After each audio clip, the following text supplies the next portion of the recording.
Hey everybody, it's the Broccoli and Breakdowns podcast. I'm Tanner, and we have made it all the way to episode number 12. Can you believe it's already been 3 months of this? Because I certainly can't. Guess what? We've got another former Kiss the Curse member with Matt Brocking sharing some of his stories today. Of course, we covered that, along with Necrocosm and Ergodic, playing baseball, yeah, weird, right? And a few possibly controversial opinions, so stick around for that. Oh yeah, did I mention he's got some new music coming out soon? So make sure to give him a follow. As always, you can listen to all episodes of the Broccoli and Breakdowns podcast on Apple Podcasts, Google Play Music, Spotify, Stitcher, YouTube, and all other major streaming services. Thanks to you all for an amazing couple months. You are currently listening to Necrocosm's song, Force Fed Project.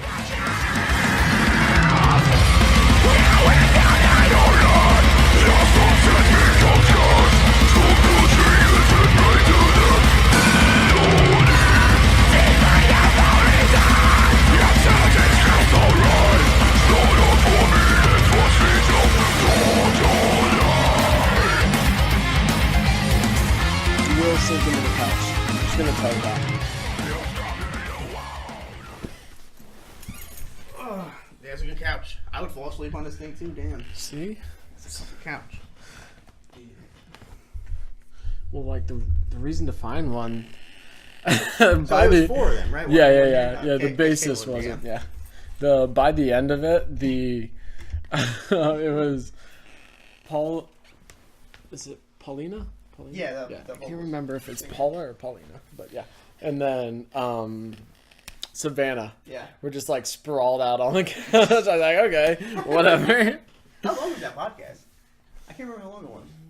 2 hours? I think originally 2 hours. And I think I cut it down a little bit.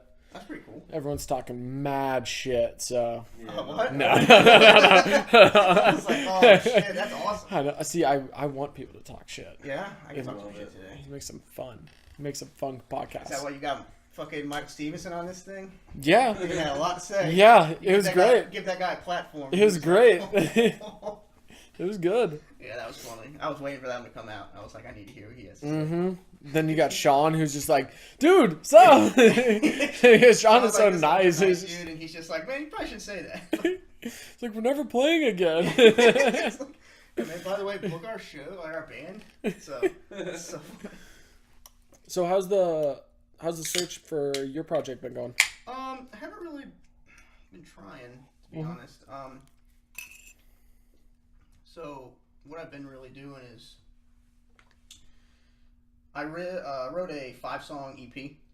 So yeah. That you're gonna show us. I mean, it's MIDI if you want to hear it. It's all tabbed out like a Guitar Pro. Doesn't matter to me. Yeah, it's just all tabbed out in Guitar Pro. I can play it all. I just haven't. I don't have a recording. My computer died a few months ago, so I had to buy a laptop, and I don't think it'll run an interface. So. Really? Yeah, I bought it really just cheap. It was like a $400 laptop. Nothing too crazy. Well, what's the? Was it RAM? CPU? Yeah, the RAM is. I can't remember. I have to look.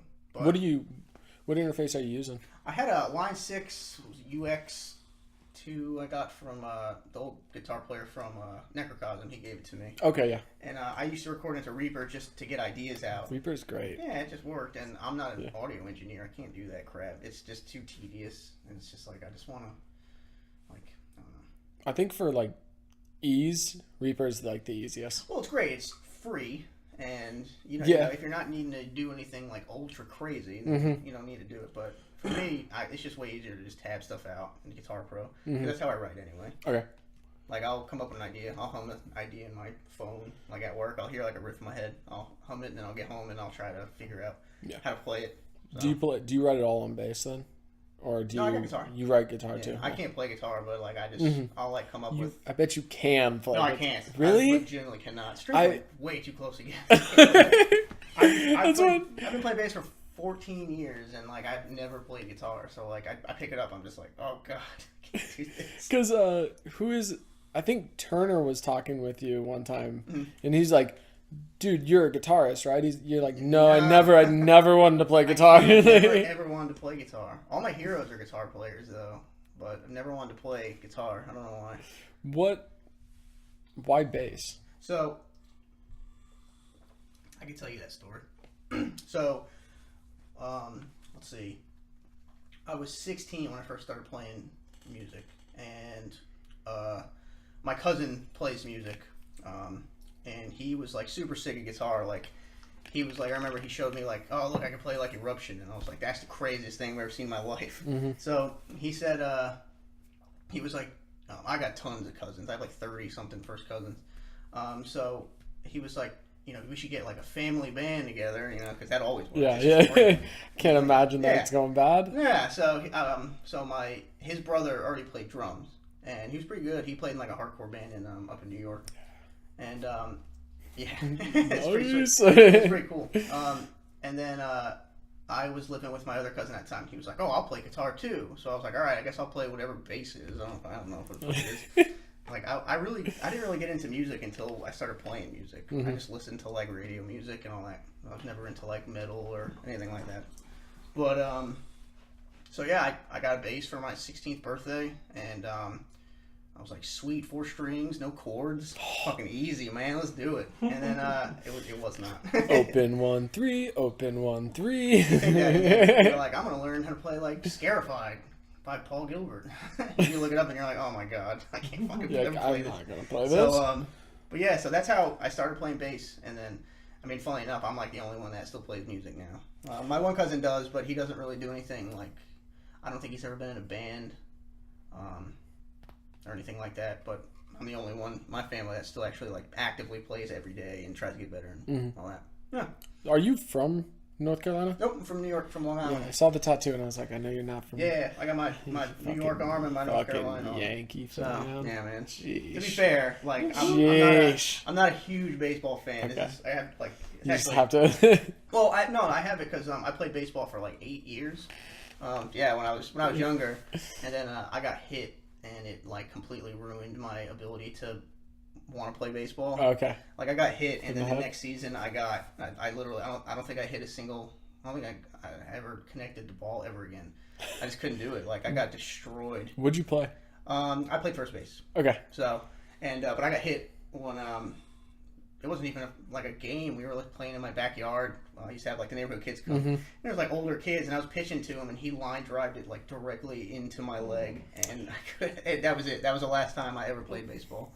So, I remember being in the batting cage, and my brother just threw a ball, and I was having like, same thing. I could not like find my swing. I could not make contact.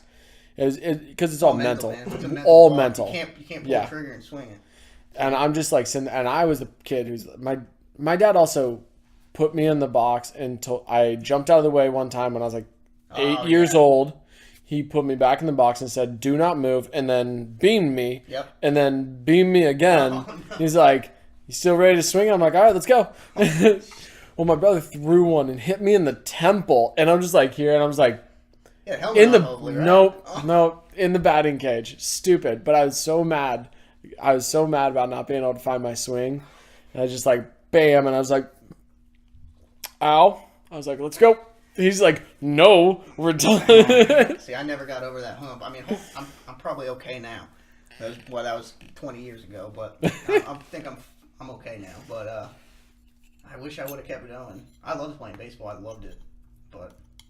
Kind of moved to other things after that. Mm-hmm. So it's pretty cool though. But yeah. But I wanted to ask you a question. So shoot, when you were in Aragon, that was your first band, right? Yeah. I was at the first show, and I remember somebody. Yeah, dude, I was there. Hell and yeah! I remember somebody was like, "Yeah, man, like that's their singer's like first show."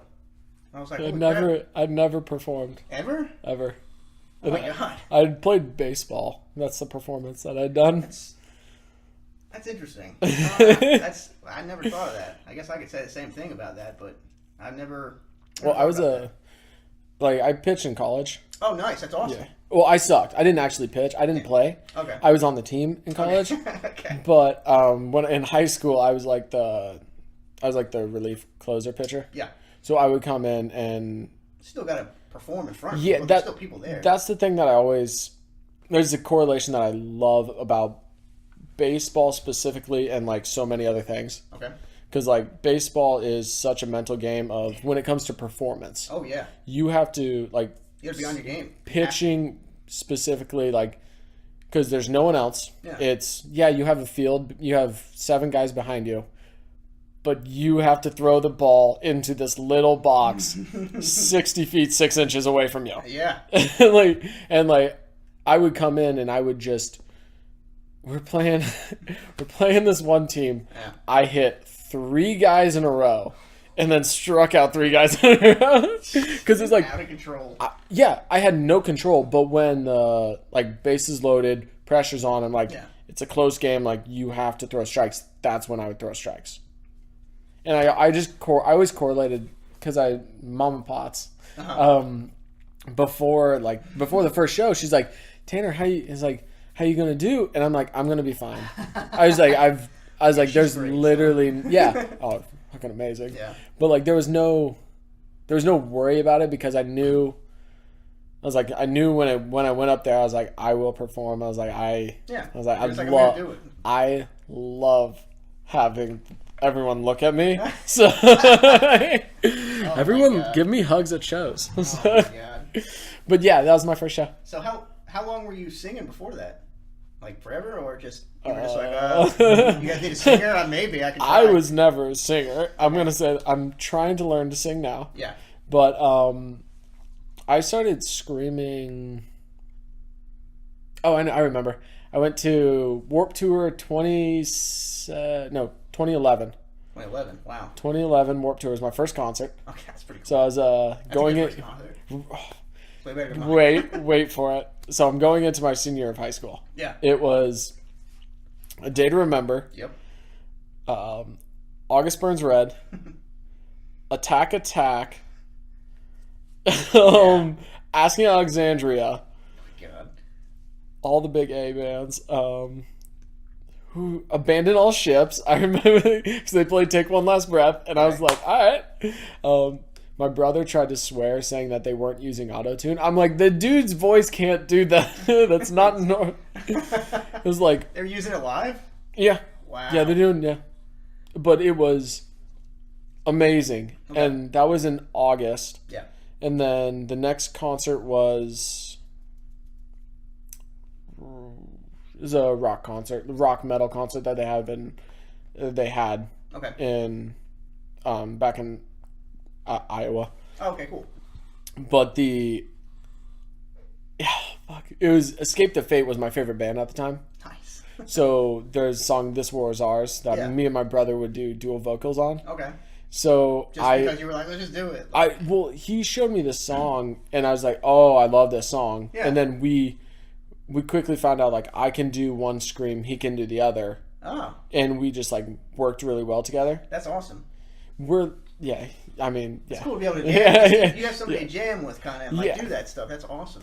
So we would just be screaming in the car, but it doesn't matter. Yeah. Like, you got somebody to do it. It's not just you doing it by yourself. Mm-hmm. Being like, I swore that I was going to be able to. I was going to learn how to scream by the time of that concert, which was like a month, maybe a month-ish, month 2-ish down away from Warped Tour. Yeah. And I was like, I want to be able to scream this song at that show. Okay. So I just like started learning to scream because I never even thought about it before. Yeah.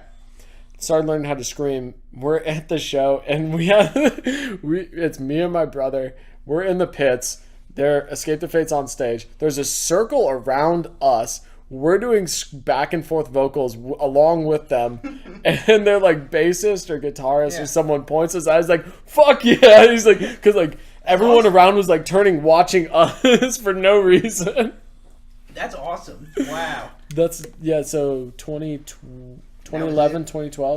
Once that event happened, that was when you decided? Warped Tour. I saw A Day to Remember. Yeah. And I barely even heard them before. Mm-hmm. I saw A Day to Remember. I was like, that's what I want to do. Yeah, I love that band. I used to be really, really into them. Yeah. I didn't really like their new album as much. It kind of sucked. But I did really, really like that band for a long time. I love them. I will support everything that they do. Always. You can't do that, though, because you gotta understand that sometimes they come out with some crap. Yeah. I mean, not crap, yeah, but it was not like, oh man. It's not going to be my favorite album of theirs. Common Courtesy was super good. And then, the one before that. What Separates Me From You? Yeah, that's my favorite album by them. That album's great. I really like Homesick. Too, so. Homesick that's a classic now. And that's every song on that album is great. I mean, I really like the first two albums too. Nick hates them. And first one is second one's good. So I like the second one. It's got like plot to Bond and Pan. Yeah. Yeah, it's got a good one. Here's to the Past is like one of my favorite Here's songs to by the them. Past. Yeah, I just love the chorus because it's like a breakdown chorus, which is something that I've always loved.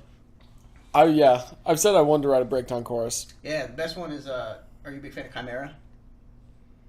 I know them. I don't know a ton of their stuff. They broke up stuff. a while ago. They have a song off their self-titled album called "Inside the Horror," and it's like a super heavy song, and then like the chorus is like a straight breakdown, and it's so awesome. And I was like, this is the greatest chorus ever written. Yes. So, and I'm not even a huge I'm not a big deathcore breakdown fan, but I was like, this is what I like. This is what I want. So I tried to write a song like that once, and of course it didn't work. But I was just like, I guess that's why they're famous. Practice makes perfect, right? Yeah. Keep riding it. Breakdowns galore. Yeah. I guess one of them will stick. So when did you end up in North Carolina? So I moved down here in 1990 something. Wait, how old are you? I'm 30. Oh, okay. Yeah. See, Holy shit. Yeah, you look. Keel over and die any minute now. Nah. You look good. Oh, thanks, man. You look 20. Yeah. I'm gonna give you 24. Once I shave, then 24? it all goes away. But oh, then I look really young. But so then I look like a baby. Yeah, I moved down here in second grade, I think, and I lived here from second until ninth grade, and then I moved back to New York to do high school. Okay. And I stayed there for a little bit, and then I officially been back in North Carolina since 2010. Okay. So, been here for about 9 years. And then, so you're doing band with your cousins. It was never a band. We never ever jammed. It was. It was an idea. It was it was like essentially just got me into playing, and then everybody kind of did their own thing. My one cousin was like he just didn't have the drive to play music. It's just not what he wanted to do. And then my other cousin just kind of the one that played drums. He quit his band, and then I think he sold all his stuff, and he's got like kids now. And and then my other cousin just doesn't want to do anything except just practice and do stuff like that. So that never really became a thing. So did you join a band after that? I did. Okay. Back in New York? Or? Yeah, New York. I joined a band with my friend Rob and this kid Alex. And I had no business being in that band whatsoever. My good buddy Rob, who's one of the most talented guitar players I've probably ever met. The dude is way too good for his own good. Is he in a band? He's not, but he did recently move down here, and I'm trying. Ooh. Very hard. So where does he live? He lives in Raleigh. He's working with me now. Oh, okay. Yeah, I got him a job with me, and I don't even think I could ever be in a band with that guy. Dude writes the most ridiculous things. I can never imagine anybody writing. But I was in a band with him, and then this kid Alex, and we did like 2 or 3 high school open mic nights. Oh yeah. That was my first time performing in front of anybody, and I was terrible. I couldn't alternate between strings. I had to play everything on one string. I think the first song you only need one, right? I get it for bass. Yeah. The first song we ever did was "Nemesis" by Arch Enemy. Okay. Yeah. Oh. Okay. Yeah. The fact that I look back and I was like, how the hell could I even play that song? I practiced it so much, and we did that, and then we wrote 1 or 2 originals. We played 2 or 3 open mic nights, and that was it. And that was all I did in New York. I didn't really do anything. Then when I moved here, I met some kids off Craigslist, and we jammed for a little bit. And then we ended up just wanting to party instead of play music. And I kind of did that for a long time. Well, how old were you at that point? I was 21. Okay, yeah, so, that makes sense. Yeah, it was awesome. I turned 21 while I was in that band. It was on Craigslist, and the kids actually turned out to live right across the street from me. So I went over there and tried out, and they were like, yeah, let's do it. So we jammed a lot. Never had a vocalist. Right. They had one, and then he quit, and then we brought another guy in, and he didn't work out. And then we brought one other guy in. He did one practice with us. He was awesome. And then that was, I think, the last practice. And then everybody was like, let's just fucking just drink and like get crazy and like throw ridiculous parties. Did you guys ever play out? No. Okay. It was a band, I'm trying to think of her name if I can remember it. What was the name of that band? Abstract Incision is what the name of that band was. I don't think they ever played a show. They might have. I don't know. It wasn't with me though. Yeah. We just practiced in one of the guys' house. His parents. His parents were like the managers, which was cool and everything. But at the same time, it was kind of like, you know, I don't know. It just wasn't gonna work out. Mm-hmm. So. Well, I mean, if all you're doing is partying, you're not. True. Yeah. So after that, I. At some point, you do have to practice your instrument. Yeah. I wasn't playing at all back then. Man, we were just throwing like absolute fucking ragers all the time. Every weekend, just getting destroyed. And it was crazy. It was my younger days, I guess. I can't drink like that anymore. Yeah, so then I decided I really wanted to get back into the music thing, and I met up with Zach, who was the singer for Necrocosm and Ergodic. Was the two bands that I was in after that. I met up with him on Craigslist, and I went over to his house, and we talked about a lot of stuff, and a band never really came to it. We talked back and forth, and it just kind of didn't. And then he messaged me one day and said, hey, I'm in a band called Necrocosm, and we're going to try out a bass player. Do you want to come try out? So I said, yeah, I'll do it. So I listened to the music, and it was pretty cool. It was like melodic death metal, along the lines of like At the Gates, a little bit of like Black Dahlia Murder type stuff. Really cool. So I went and tried out for them, and you're clearly better than everyone else in the band. No, man, no. Their old bass player was Cisco from Outlier. Oh, yeah. And, okay. I think he left that band because he was doing like family stuff or something. I don't know the details of it, but that dude's fucking awesome, man. Yeah. That guy's a great bass player. So I felt honored replacing that dude. But it was pretty cool jamming with those guys. I didn't even have any gear at that point. Like, what did I have? I'm trying to remember what bass I had. I had like some kind of Yamaha bass at that point. I went through a period of time where like I bought a bass and then I would play it. I had way too much money and like no time. Yeah. I was working like 70 hours at my job and just going home and going to sleep. So I had a ton of money. I didn't have anything to spend it on. So I'd buy a bass. I'd like record a YouTube video and then I'd just turn around and sell it and buy another one and do the same thing. I bought like a 7-string bass and like recorded Follow the Signs by Born of Osiris and then turned around and sold it immediately. I don't know. Probably should have saved that money. But I didn't have anything. I didn't have an amp or any of that stuff. And I went and jammed with those guys. I had like a tiny little 110 combo amp. And I was like, just so you guys know, like I'm going to show you like what I can play. And I learned the song. And I was like, if you guys say I'm in the band, I will buy everything today. And they said yes, so I went out and bought a head and a cabinet and all that stuff. Like the next day, went to Guitar Center and bought everything. And then I played a show like a couple months later. So, but that was like the first real band I was in. Was Necrocosm. That was great. A lot of fun with that band. So this would have been like 2010, 2011? No. This was 2015. Okay, maybe 14. Oh man, I can't remember. Yeah, I don't remember when it was. I think it was like 2014 or 2015. It was great. A lot of fun with those guys. It ended kind of shitty, and it kind of sucks. But did have a lot of fun with those guys. We did a really cool tour. We did we did like a nine shows, 9 cities, 9 states in 9 days.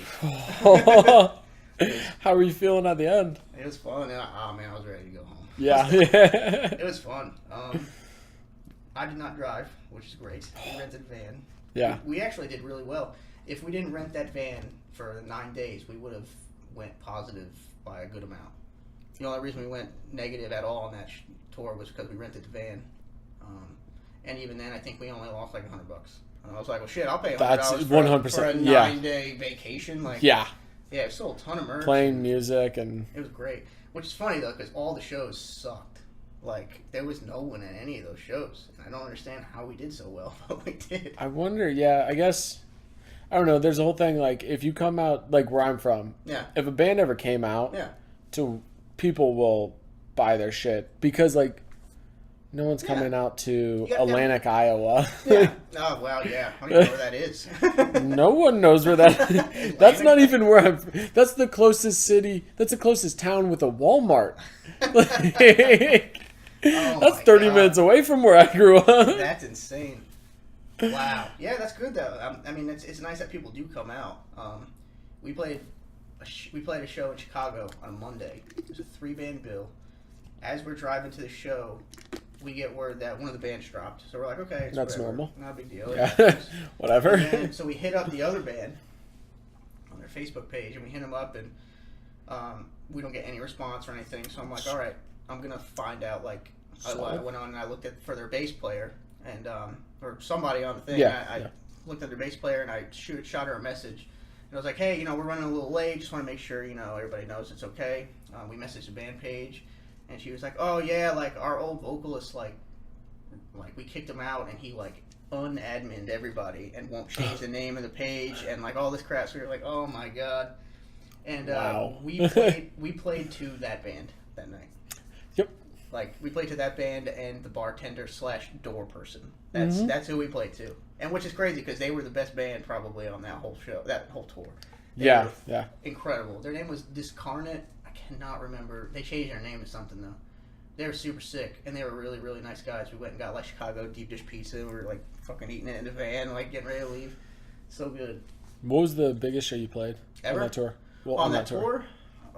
Probably. So we played. Let's see. I'm trying to remember all the shows we did. Mm-hmm. We played Raleigh, Virginia, Cincinnati, Chicago, Lansing, Michigan. Okay. Philly, New Jersey, Boston, New York. So that's the tour too. So like we drove from Lansing, Michigan to fucking Philadelphia. That's interesting. Yeah. Route. It was shaped like a dick, so. Unintentionally, but sure, sweet. Sure it was. Sure it was. Yeah, it was the poster. You got to put the poster and like do the like draw the route. We did. We posted it on the page. It was funny. The biggest show was either I think the Virginia show. I can't remember though, because the tour started. We did it in October, and it was when a hurricane came. And we, like, legit packed the van up in the hurricane, like, pouring rain. And then we had to, like, unload in the Virginia thing. And that was back at, there was a place called 50 Watt. You ever been there?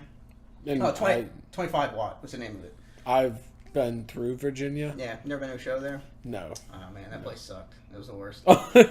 Like, they allowed, like, smoking indoors.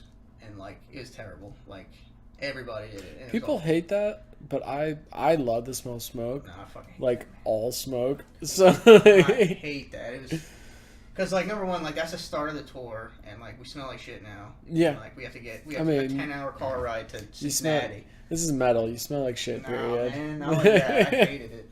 Maybe I'm a baby, but I hate that. I say the biggest show we played was probably in Boston though. We played with some really, really awesome bands. Mm-hmm. And we played a place called Sammy's Patio, and it was so sick. It was like on the water, kind of. Yeah, that was great. Who booked this tour? We did. Yeah. Which was the probably the reason why I didn't do super great, because we booked it months and months in advance. Mm-hmm. You don't realize how hard it is to book a tour until you hit up bands on Facebook, and you're like, hey man, like we love the music. Like this obviously is not a copy and pasted message. It's like, hey man, like I checked out this album that you guys have. This song's really good. Like, you guys want to throw a show together? Nothing at all, ever. So we got lucky that we did. We played a lot of mixed genre shows. The one in New York specifically was like the first band that went on was like a indie band, and the guy was like, yeah, we want you guys I love it. I like it. So. I like it too, but like I mean, not when we're at that point we were kind of moving more towards like a tech death type thing. Mm-hmm. So I was like, yeah, this ain't gonna work. And they played first, and they were like, yeah, we want you guys to play last. And we were like, we're not from here. You're like, how about no? Yeah, like, I'm from here, but I'm not from the city. Like, nobody's gonna come out. So they didn't care.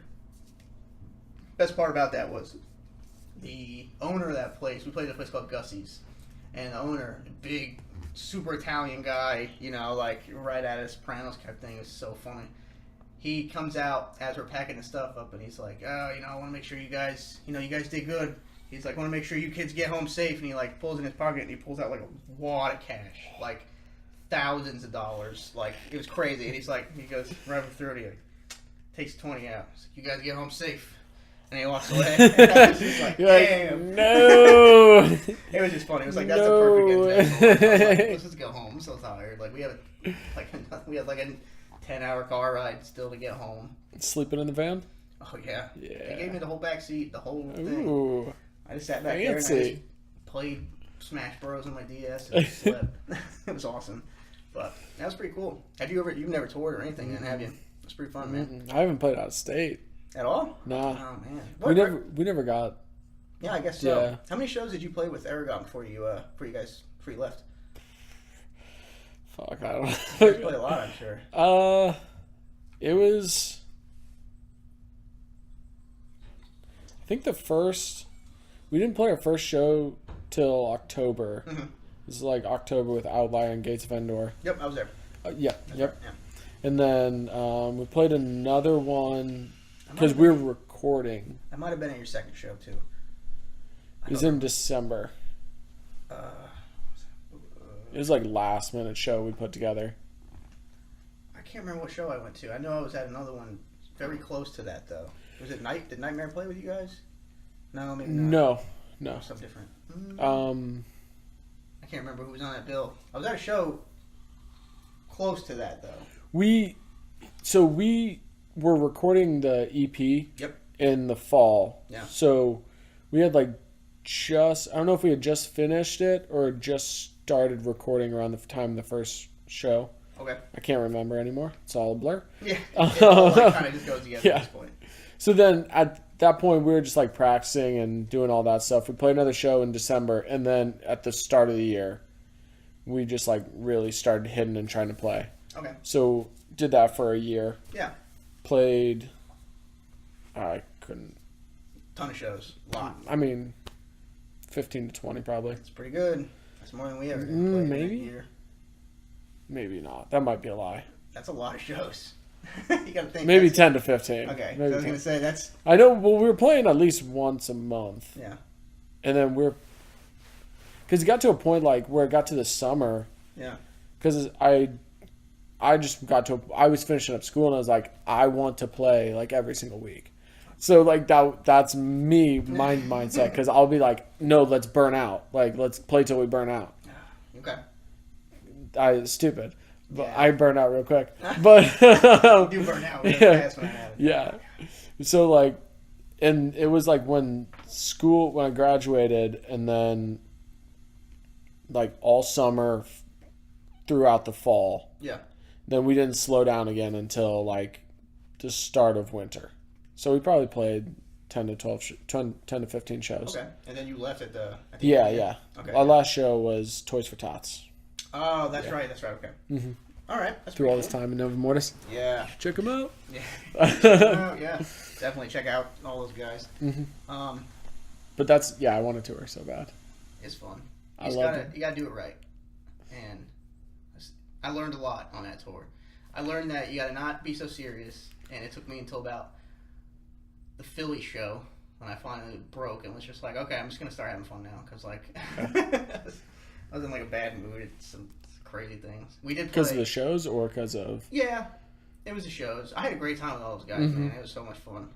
Was it just the turnout? Yeah, it was. We played a lot of really weird shows with bands that, maybe they didn't take themselves as seriously as we did, because we're like, oh, we're talking death metal, you gotta be serious. It's metal. So, but I'm not quite sure. It was fun. I just found something to hate on, every day. Yeah. Every time we played a show. And we also played 9 days straight. Yeah. So, it was crazy. I don't know if it's a good, bad, indifferent idea. I was because I just think no one comes out on Monday. If you're doing a tour, no one's coming out. That was the Chicago show we played, was a Monday. So and no one's coming out Monday, Tuesday, Wednesday. That's my thought. I'm you're maybe different areas. Here, no one's coming out Monday, Tuesday, Wednesday. I've been to shows on Tuesdays and Wednesdays, but no one else was there. You got to think. Here's the thing about that, though. Think of it this way. It's good to skip those days and because you're like, oh, you know why? but that's how you get paid, even if it's only like a little bit, a couple bucks. If you sell one T-shirt, it's still $10. So that's essentially like, I'm just going to skip work today because we're not busy. You know, it's not the same because you can't, because you're not getting paid. Yeah. And you need to get paid to get to the next place.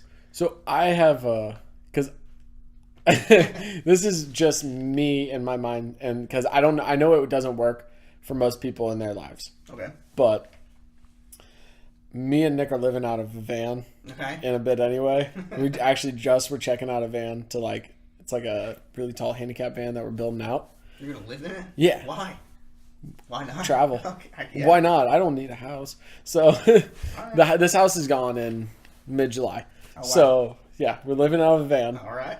Right. Stupid. Oh, I know I'm stupid. I didn't say it was stupid. No. I'm stupid. I know I'm stupid. That's bold. I couldn't do that, man. No way. Well, none of this stuff is mine really. Okay. So like, I don't have anything anyway. You know what? I guess if you got no debt or anything like that. I have debt. Oh, well, then maybe you should I was in school for 6 years. I have debt. Yeah. Oh god, dude, I don't know how you were gonna do that. I'm not trying to crush your mobile home dreams, but just I'll figure it out. I'll just defer the debt. Listen, I can't pay it right now. It's fine.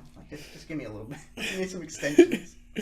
But yeah. So like, my thought is, okay, so you got 7 days of the week. 3 of them are kind of, when you're playing to no one. Yeah. Oh, 3 are yeah. Yeah. So what you do is you focus on Thursday through Sunday. Yeah.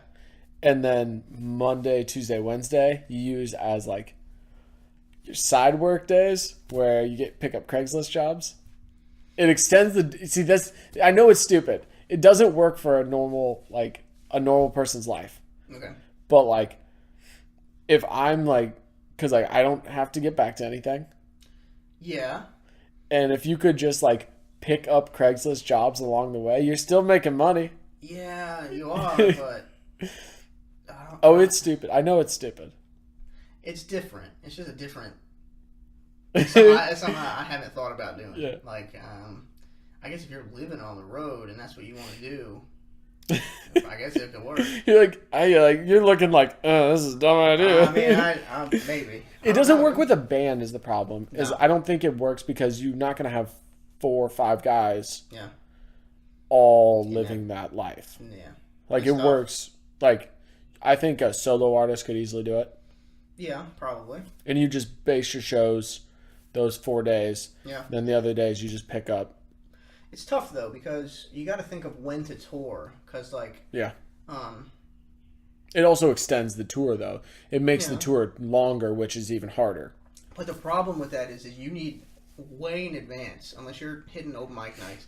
You need to book shows way in advance. Yeah. And I feel like if you were trying to book like a month tour the way we did it, it wouldn't work. It would be impossible. Like.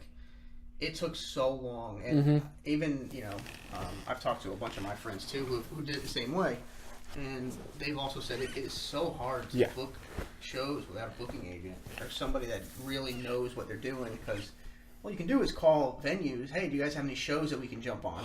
Most of the time, it's no. Yeah. Especially if you're like, we're coming from out of town. Can we jump on a show? And you either get the you guys sell 15 tickets. It's like yeah, absolutely not. That's an entire other situation.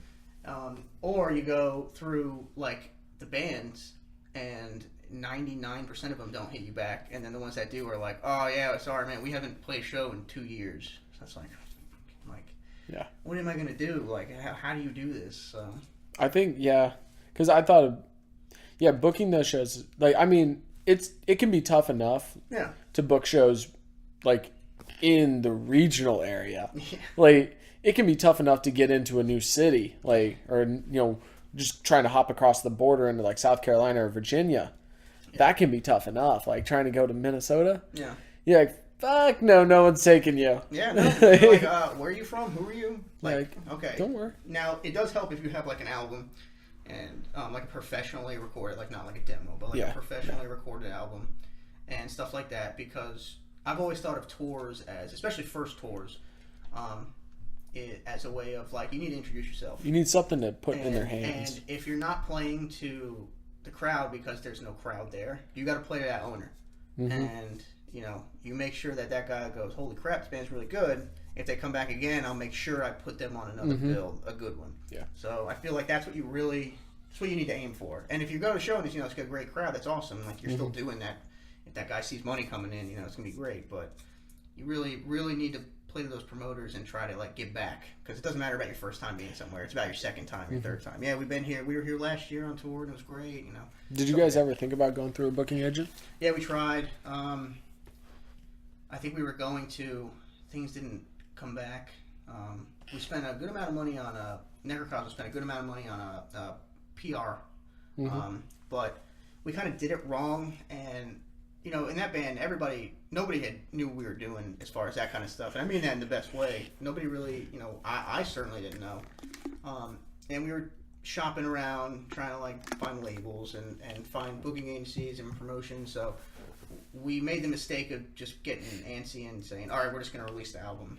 So we released it, and then we didn't, I guess we kind of just thought things would happen. Yeah. So we just kind of like, all right, we released it, and then we like sent it to like every website, every magazine, everything, and like nobody got back to us. We did it ourselves. And, you're going to listen to me, like some random guy emailing you, hey, check my band out. Like, no, nobody even cares about that. I mean, they get so many of them. Yeah, exactly. So we kind of did it wrong, and then we did a promote, like what was it?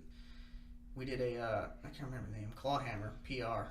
They were really great guys, and they got us interviews and stuff like that into like certain magazines and stuff. But the album was already out at that point, and it was out for a little while. A while, yeah. So we did it wrong. Like if you want to do that, you should probably book it right as soon as you release the album or before it, kind of build some press. So we already spent money on that. We had the tour coming up, and we were like, all right, we're just gonna do it ourselves. Like, what could go wrong? Kind of thing. We figured it out. Well, the band didn't break down. We got to every show fine. The craziest show on that entire tour, which I have no idea how it happened, was in Michigan. We played a house show. Oh, yes. I'm not a house show kind of guy. What? Yeah, man, I'm not. That ain't me. Yeah, everybody, it's too close. I love not having a stage. No, too close.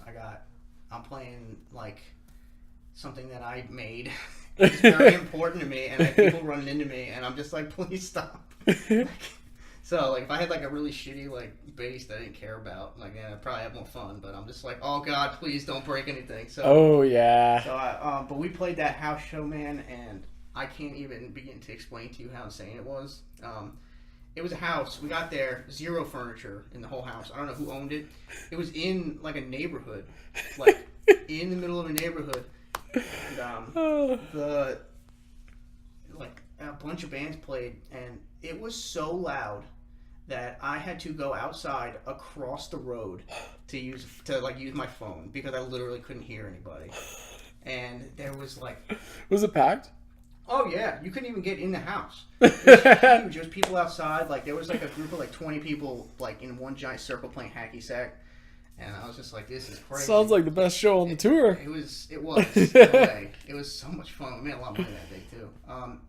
And it was about 9 o'clock, and like all of a sudden, like a cop pulls up, and there were a lot of drugs being used at that show. Out in the open, people are like, Michigan, those guys are crazy, man. Like, I don't really do that stuff, and those guys were going hard. Yeah, I was like, holy shit.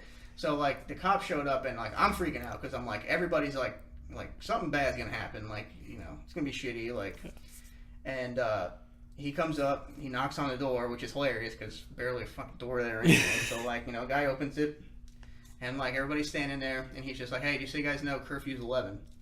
And he just turns and leaves. And I was like, oh man, Michigan is crazy. These guys don't care at all. These guys turn up. It's nuts though. It was in like a residential neighborhood in like a random house. And yeah, I was like, okay. So that was fun. That was the craziest show on tour though. But I was right smack in the middle of it too. So, and then from there we like played the Philly show, and that show was real bad. But oh well, it was fun though, man. Mm-hmm. Touring was fun. I would do it again, but you have to be right. Did you ever tour? So Necrocosm. Yep. Okay. How much longer were you a band after the tour? The band's still going. Oh, okay. Yeah. So, what happened with Necrocosm, which I'm sure a lot of people heard a lot of different things. What actually really happened with that band was we were just kind of, the band was going kind of slow. New music wasn't really being written. Mm-hmm. We just had a guitar player change. So a new guy came in, and he noticed that stuff wasn't really getting done. We had it happens. It's not a big deal.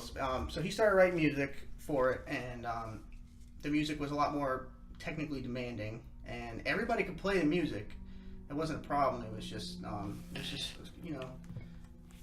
guess a couple attitude things going on with the band, and 3 of us decided that we just didn't want to do it anymore, and we wanted to write. We wanted to play the new music that was being written, which is what became Ergodic. Okay, yeah, okay. That stuff. So we actually 2 of the Ergodic songs that we played or that we wrote we played with Necrocosm. I think once or twice. So it just it happened like that. It went way out of proportion. It was blown way up. A lot of hate was going around. A lot of shit talking. And I still don't get why. It's not a big deal. It's a professional decision. Mm-hmm. Don't want to hate on anybody, and I really don't. I lost a good friend because of that whole situation. For no reason other than just didn't want to play in a band with this person anymore. Mm-hmm. So that was in. Let's see. I'm trying to remember when Ergodic started. I can't remember. A year ago or 2 years ago is when it started. I was gonna say, I feel like It was April. April something was when Ergodic started, and we all left Necrocosm. Okay, yeah. I felt like it was. Might have been last year. I was here. No, wait. Was it last year? It was. No, it wasn't last year. No. Okay, it was 2 years ago. 2 years. Yeah, it was last year. We recorded. I'm trying to piece the shows together because everything. When you play the Maywood a lot, just blunt. Yeah. When you play the Maywood a lot, you trust me, I know. You're like, holy crap, what day was that? I don't remember. So that's what happened with Necrocosm. They're still going. They still sound great. I think they wrote some new music. I don't know if they're doing anything now. I know I think Kevin had a kid. I don't know if they're still jamming or not. But I don't know. I don't really talk to any of those guys. Yeah. Yeah. But while I was with them is when I was with Kiss a Curse too. So I was in both bands. Yeah. How was that? It was fun. Managing that? Cool. Yeah. Some good, some bad, but overall it was a great experience. They asked me to join when I'm sure Edward said it when Andrew got that offer to go on tour, and I think they had a show in 4 days or something, and they asked if I could learn the set list in time, and I was like, yeah, I'll do it. It's no big deal. I'll fill in. And I think I had to learn 10 songs, and I thought I learned 10 songs, and then they played that 10th song, and I completely forgot how it went. So I looked at Patty the entire time and was like, I'm just going to look for the downbeat. I'm just going to play whatever. That was at Sweat. That was my first show with them. Oh, that's great. That was great. Great time. That sounds about right. Yeah. I tried, man. I tried so hard. What I've heard, you get about a week to learn a set, and then you play a show. And it's funny because the music's not very technically challenging, and but sometimes the riffs kind of blend together. It happens. Yeah. It doesn't matter. It's not good or bad thing. It's sometimes the riffs blend together and unless you're writing songs that are also so different, if they're because they stylistically they should have similarities. You gotta remember too, they pumped out those songs very quickly, very fast. Yeah. And sometimes when you do that, the songs kind of sound a little bit similar. The riffs do. Once the drums come in and the vocals and everything, that's when it differentiates, and you're like, oh, cool. But when you're just listening to the riff, the track, and you're trying to listen to it, and you're like, oh god, I can't remember what riff is this, what song does this riff go to? Well, I feel like you need time to sit with you need time to sit with it when you're writing it to be and then take a step back and look at these 2 songs have the exact same riff. Let's change one. Yeah, you don't realize that. You're like, oh, this riff sounds great. Because I've heard it 15 times. That actually happened with my EP. I wrote a riff, a rhythm riff, and it sounded awesome. I wrote a cool lead over it, and then a couple songs later, I unwillingly put the same rhythm riff but in a different key. And I was just like, I'm just going to leave it because it sounds cool. It's a concept album now, right? Like, it's a throwback to that first riff. That's all it is. But, the first and the last song. That's what, yeah. I think it's the first and second song, actually. It's fine. Yeah, so I went to Edward's house, and, like, he just kind of showed me, like, what they were playing. It sucked, too, because, like, Necrocosm plays in C standard, and Kiss of Curse was in drop C, so I was just like, fuck it, I'm just going to play everything in standard, because I don't want to keep tuning my bass. Yeah. So I had to, like, reposition everything, and it went good, and it was cool playing with those guys. I mean, I got to record the EP with them, and, yeah, a lot of really cool things with them. How was that, going down to Florida and doing that? Because who'd you record the album with Necrocosm? Necrocosm did Jamie King. Oh, okay. We did the same with the Ergodic EP, if that ever comes out. I don't know, I'm not in the band anymore, but I think they're trying to get artwork for it right now. But I'm pretty proud of my bass parts on that. That was some of the hardest stuff I ever had to play, so I hope it does come out at some point. Yeah, so we recorded with Jamie King with Necrocosm, which is a way different experience than recording with James in Florida for multiple reasons. It's going to sound like I'm talking shit. I'm really not trying to. It's all right. I did not have a super great time recording in Florida. For multiple reasons. Well, you didn't like the keys, I heard. So, there's a reason why I left that band. There's a couple reasons why I left Kiss the Curse. One of the biggest reasons was because I felt like we were just going to butt heads all the time, and it was just me versus them. And I think it's just because of my background playing with metal, and I'm not like trying to say like, oh, I'm like, you know, I know what to do. This music's not hard. Like, why are we throwing backing tracks in? Like, I didn't care about that. I just wanted to make sure it sounded good. I didn't like the idea. But then once I heard it, I was like, that sounds awesome. But it really, because when I joined that band, like when they officially asked me to join full time, I was like, all right, that's awesome because I can use my talents of playing like tech death stuff and kind of mold it into the rock scene a little bit. Because, like, I guess I was fortunate enough to, like, play in both scenes. Yeah. And, like, I played in, like, the heavy death metal scene. And then I was playing in, like, the rock scene. So, like, way different, you know, stylistic things. And I was like, I can take some of that and, like, kind of separate this band from being stuck in with everybody else. Because at that time... just another rock band. At that time, I mean, a lot of the bands were sounding the same. And, you know, obviously people are doing good. I'm not in a band now, so what the hell do I know? But, like, they, everything kind of sounded the same, so I was like, I'm gonna, you know, throw some cool stuff in here, not trying to stand out and like be the face of the band, but just trying to help, you know, use my talents, you know, like why else am I gonna be in this band? Like I want to contribute, and James just did not have any of that. He didn't want any of it. He made me change a ton of stuff. He wanted very simple root note. He was like, where's the low end? He said it a lot. Where's the low end?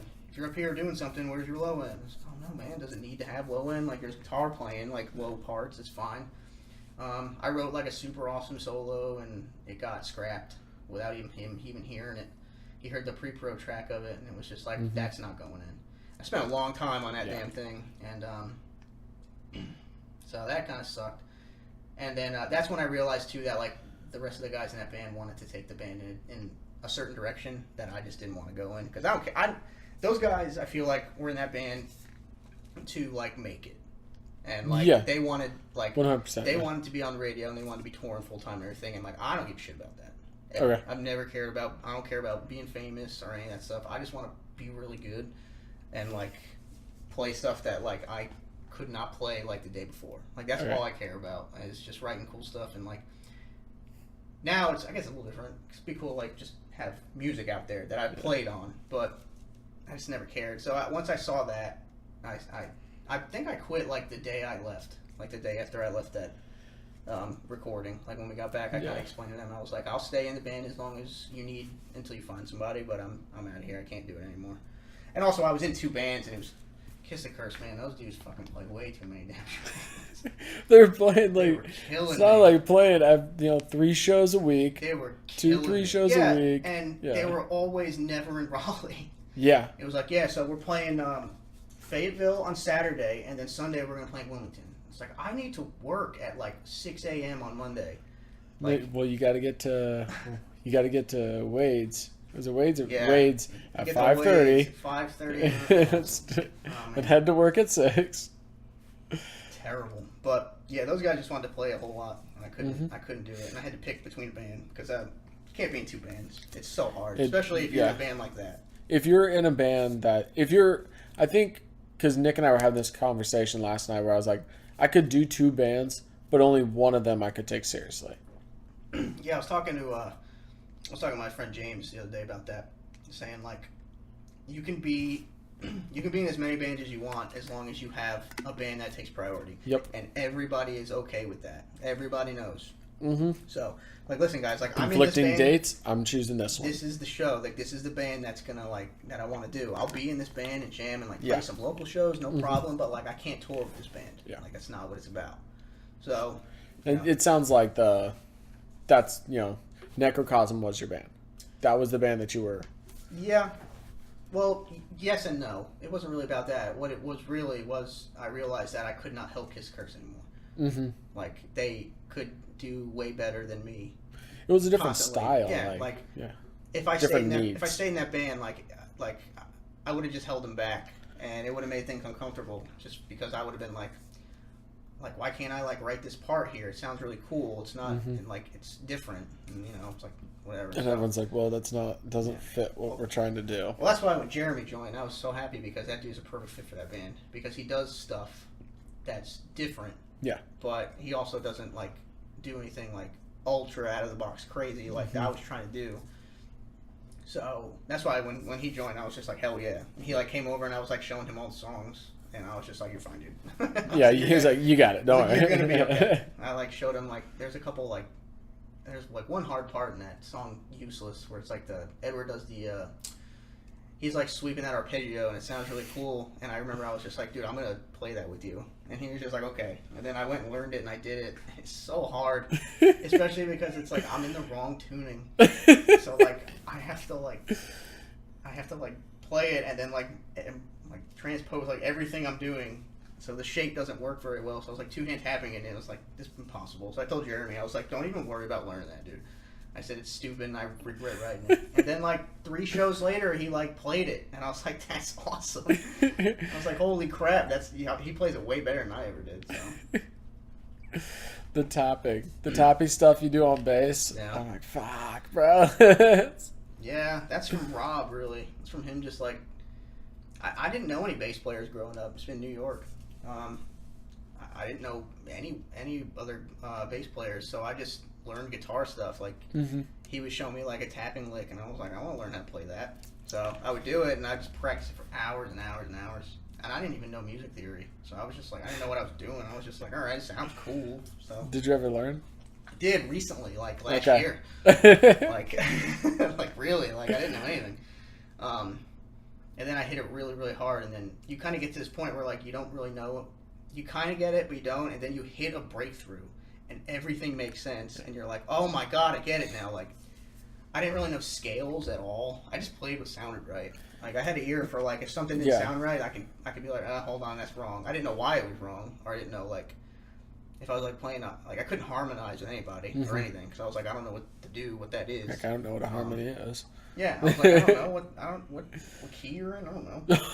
Right. Right. But then I figured I finally got it. Somebody said something to me one day and it clicked. And I was like, oh god! And I started learning scales and I figured everything out and way better at it now. Still not perfect, but I'm good enough to where I can finally write music and write a guitar riff and write a bass riff under it that is in key, and then can harmonize parts, and I get why it's harmonized. So it's pretty cool.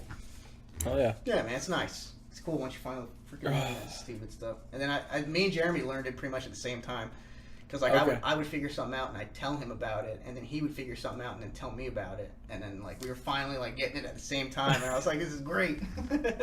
That's just awesome because I like the camaraderie of it all. Oh yeah, it's what that. I love it. Yeah. I love it. Yeah, man, Jeremy's a good dude. So learn a lot from that guy.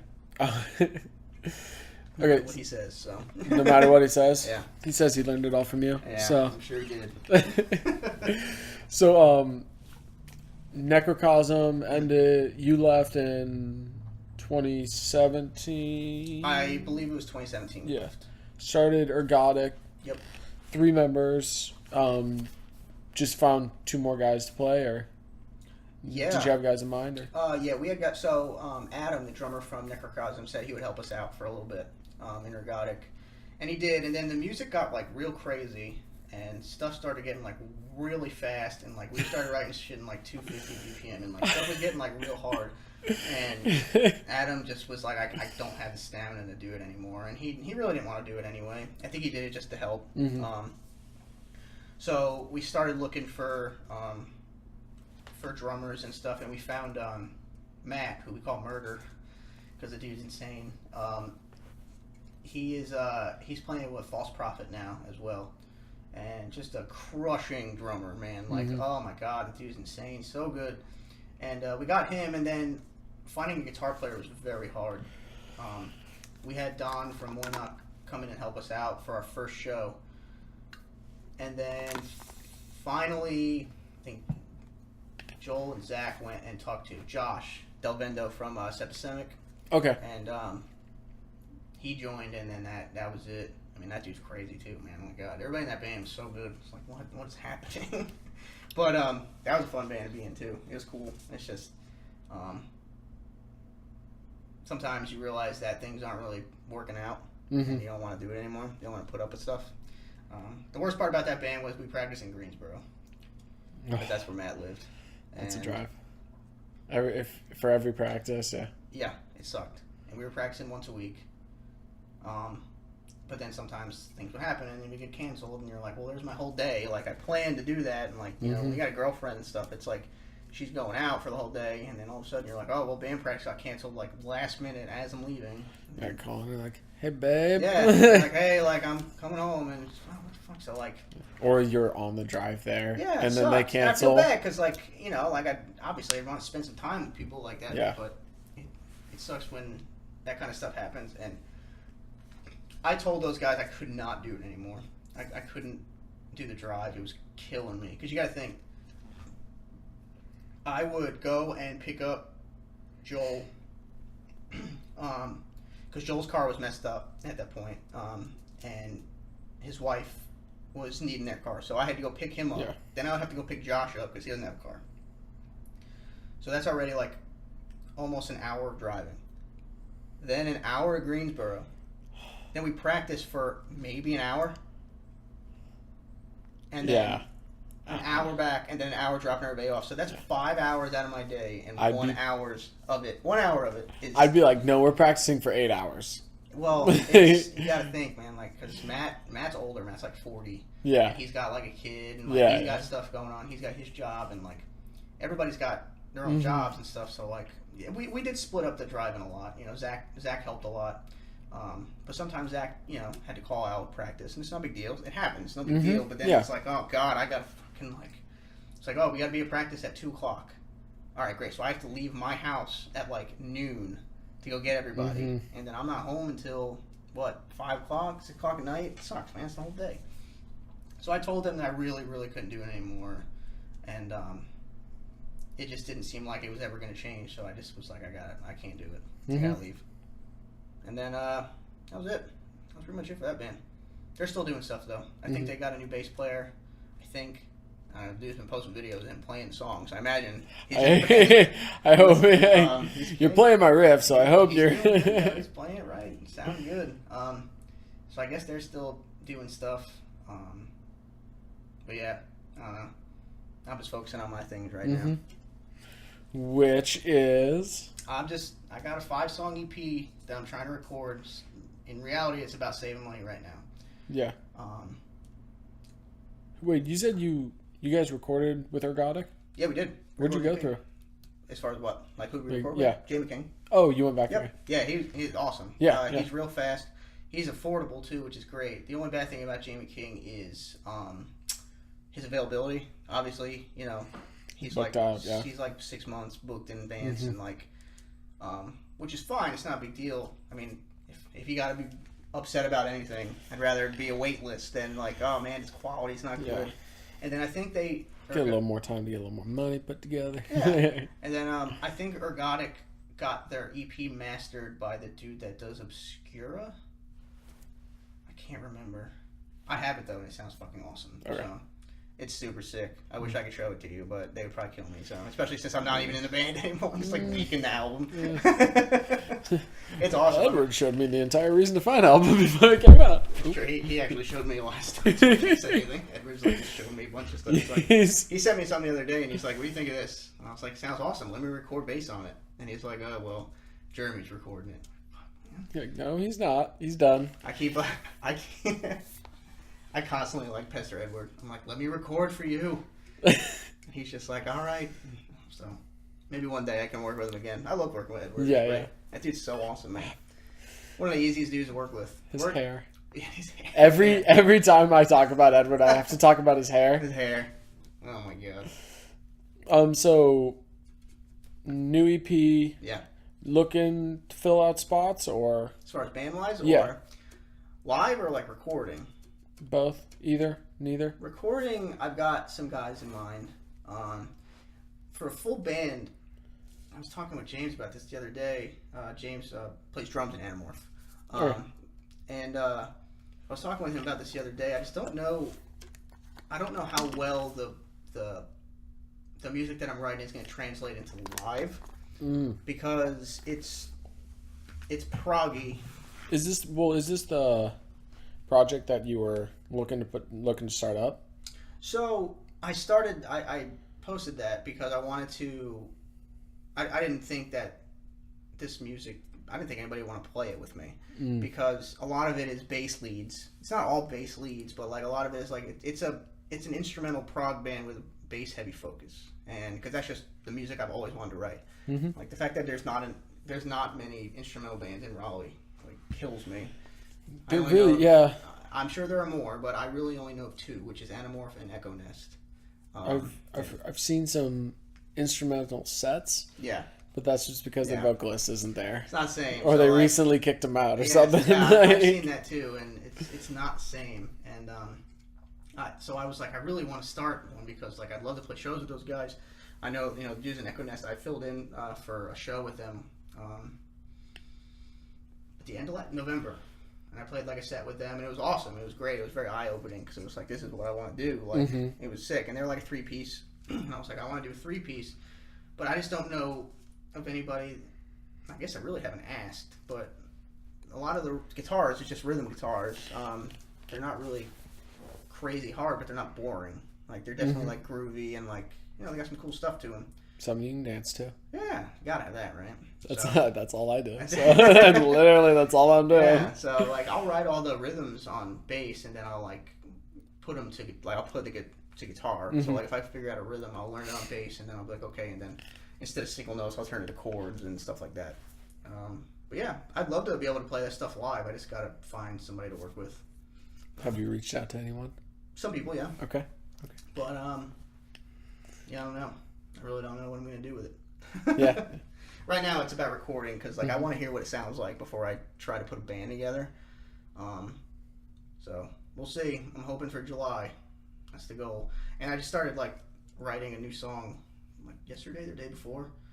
So I was like, oh shit. Yeah. It's coming back. It's all. It never ends. I took a break from writing, and I took a break from everything. I took a break from going to shows. Once I left Ergodic, I was like, I need to step away from like music for a little bit and just focus on like my stuff. So I stopped going to shows and stopped just like doing anything musical other than like trying to figure out music theory stuff and become better than I was when I was in any of those bands. Yeah. So, which is like, we talked about it the one night at the Maywood. Yeah. I was like, I love your like perception of it. It's just like it's so simple, but it's like, it's the whole thing of be better today than I was yesterday. That's what it's all about for me. Yeah. I just love because that's your approach to like practicing and like working on bass. Yeah. Because like, I don't know if you listened to the Black Plate one with Easy. What? The podcast with Black Plate. Yeah. Where Easy was just straight up, he's just like, guitarist will go in their room and they will sit down with a riff or they will sit down with scales and just play. Yeah. he's like, you don't see that with like bassists and drummers often. You know. And I was just like, I love that. I mean, I'd love to see it with guitarists too, obviously, and vocalists. Like, something I need to do. Thanks for pointing it out. I know some vocalists that are really good vocalists, but they need sit down practice. So. But I just love just sit down and play, just learn something new every day. Mm-hmm. I try at least something every day, just get hands on strings. Even if you don't play anything, it's just good to just put it on, like acoustic run scale bass. Real quick, just anything. I do love that acoustic bass. I love hearing it, dude. It's so fun. The guys at Tonewood have been super cool too. Like, I got that little amp that goes on the back of your acoustic, and like it projects effects through your thing, so you can like put delay on it. But like you don't plug it into an amp. It's just like acoustically, and like it sounds super awesome. And the guys that like made that like have reached out to me a couple times. They're like, "Oh, I'm gonna send you like shirts, and we like post this video." I was like, "I'm doing something right, apparently." So, if you're getting hit up by people, I'd say you're doing something right. I guess so. Can't complain. Are you ever gonna finish your pedal board? Yeah, it's done. Right? You sure? Yeah, man. You sure? Yeah, if I spend any more money, my girlfriend's gonna break up with me and hurt me. So I can't spend any more money on it. It's done though. Like, there's no more room.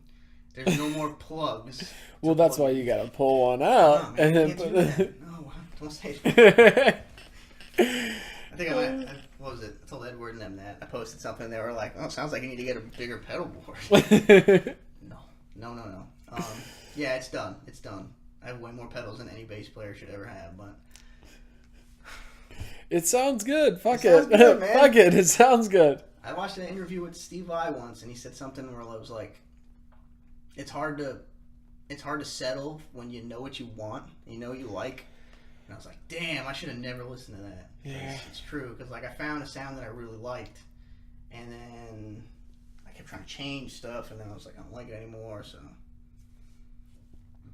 but I think we're done with the pedal board. I got to be done now because like I can't even justify it, because it's like, what band am I in? So like where it matters.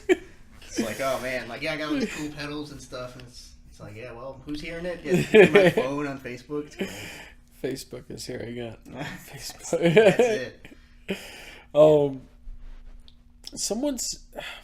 was I talking to? Your basses. Who? I don't know.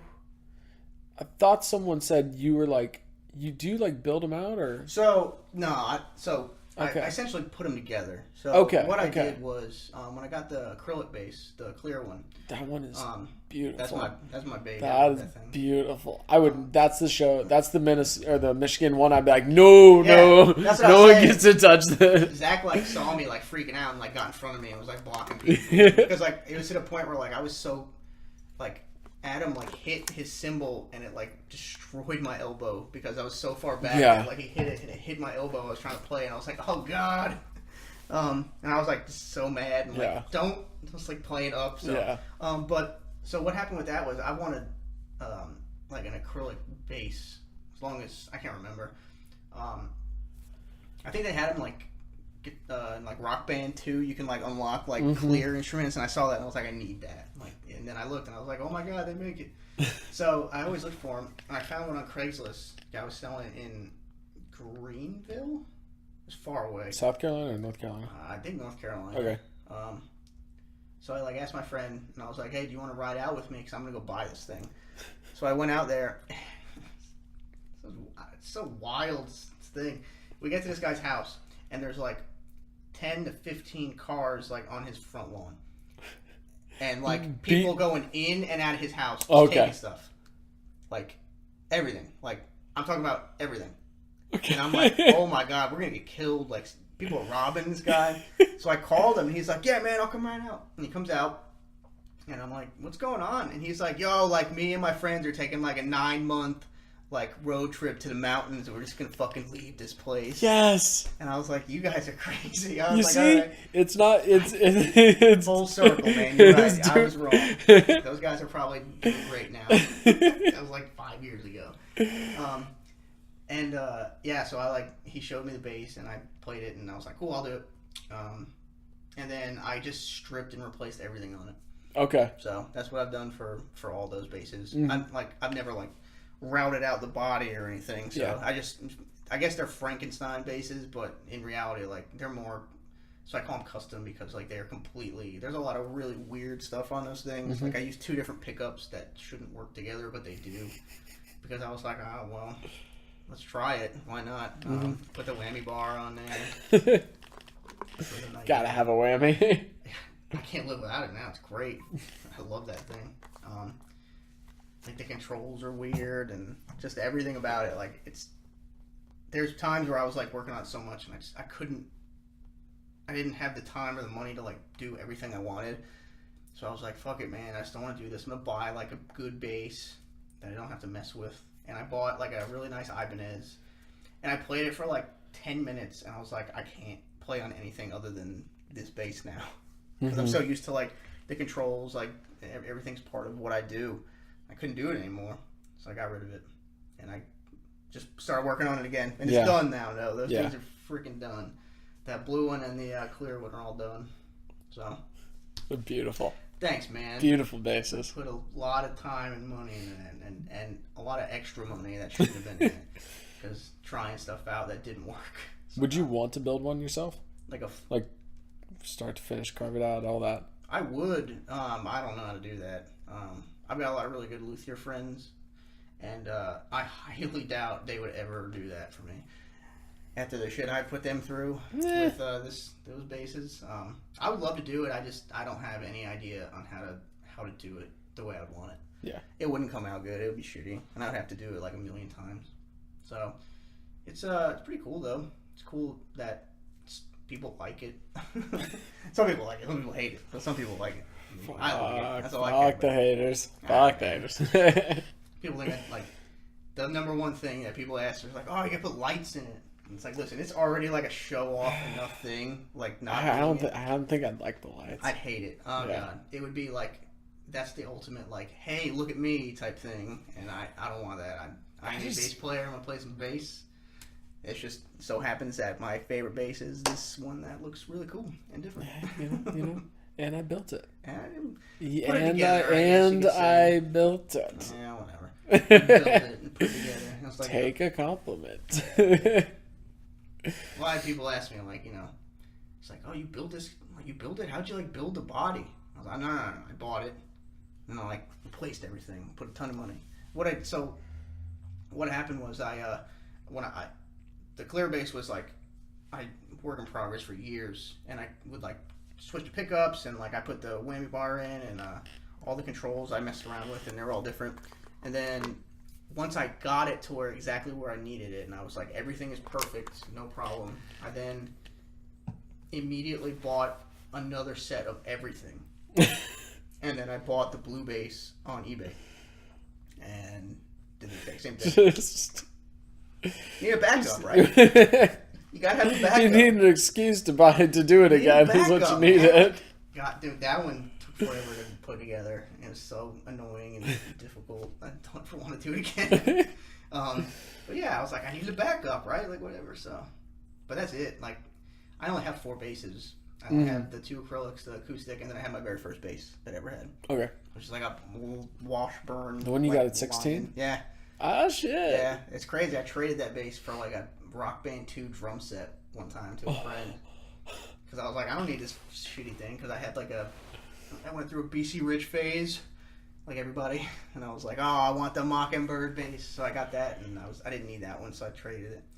And then one day, out of the blue, I just asked a guy, like, years later, I was like, do you still have that bass? Yeah, man. I said, cool. Can I get that back? Can I have that back? And he gave it to me. He put stickers all over it, and I, like, removed all the stickers, but, like, that bass is super cool now. It was probably, like, what, $50? I don't even know how much my mom paid for it. But that guitar?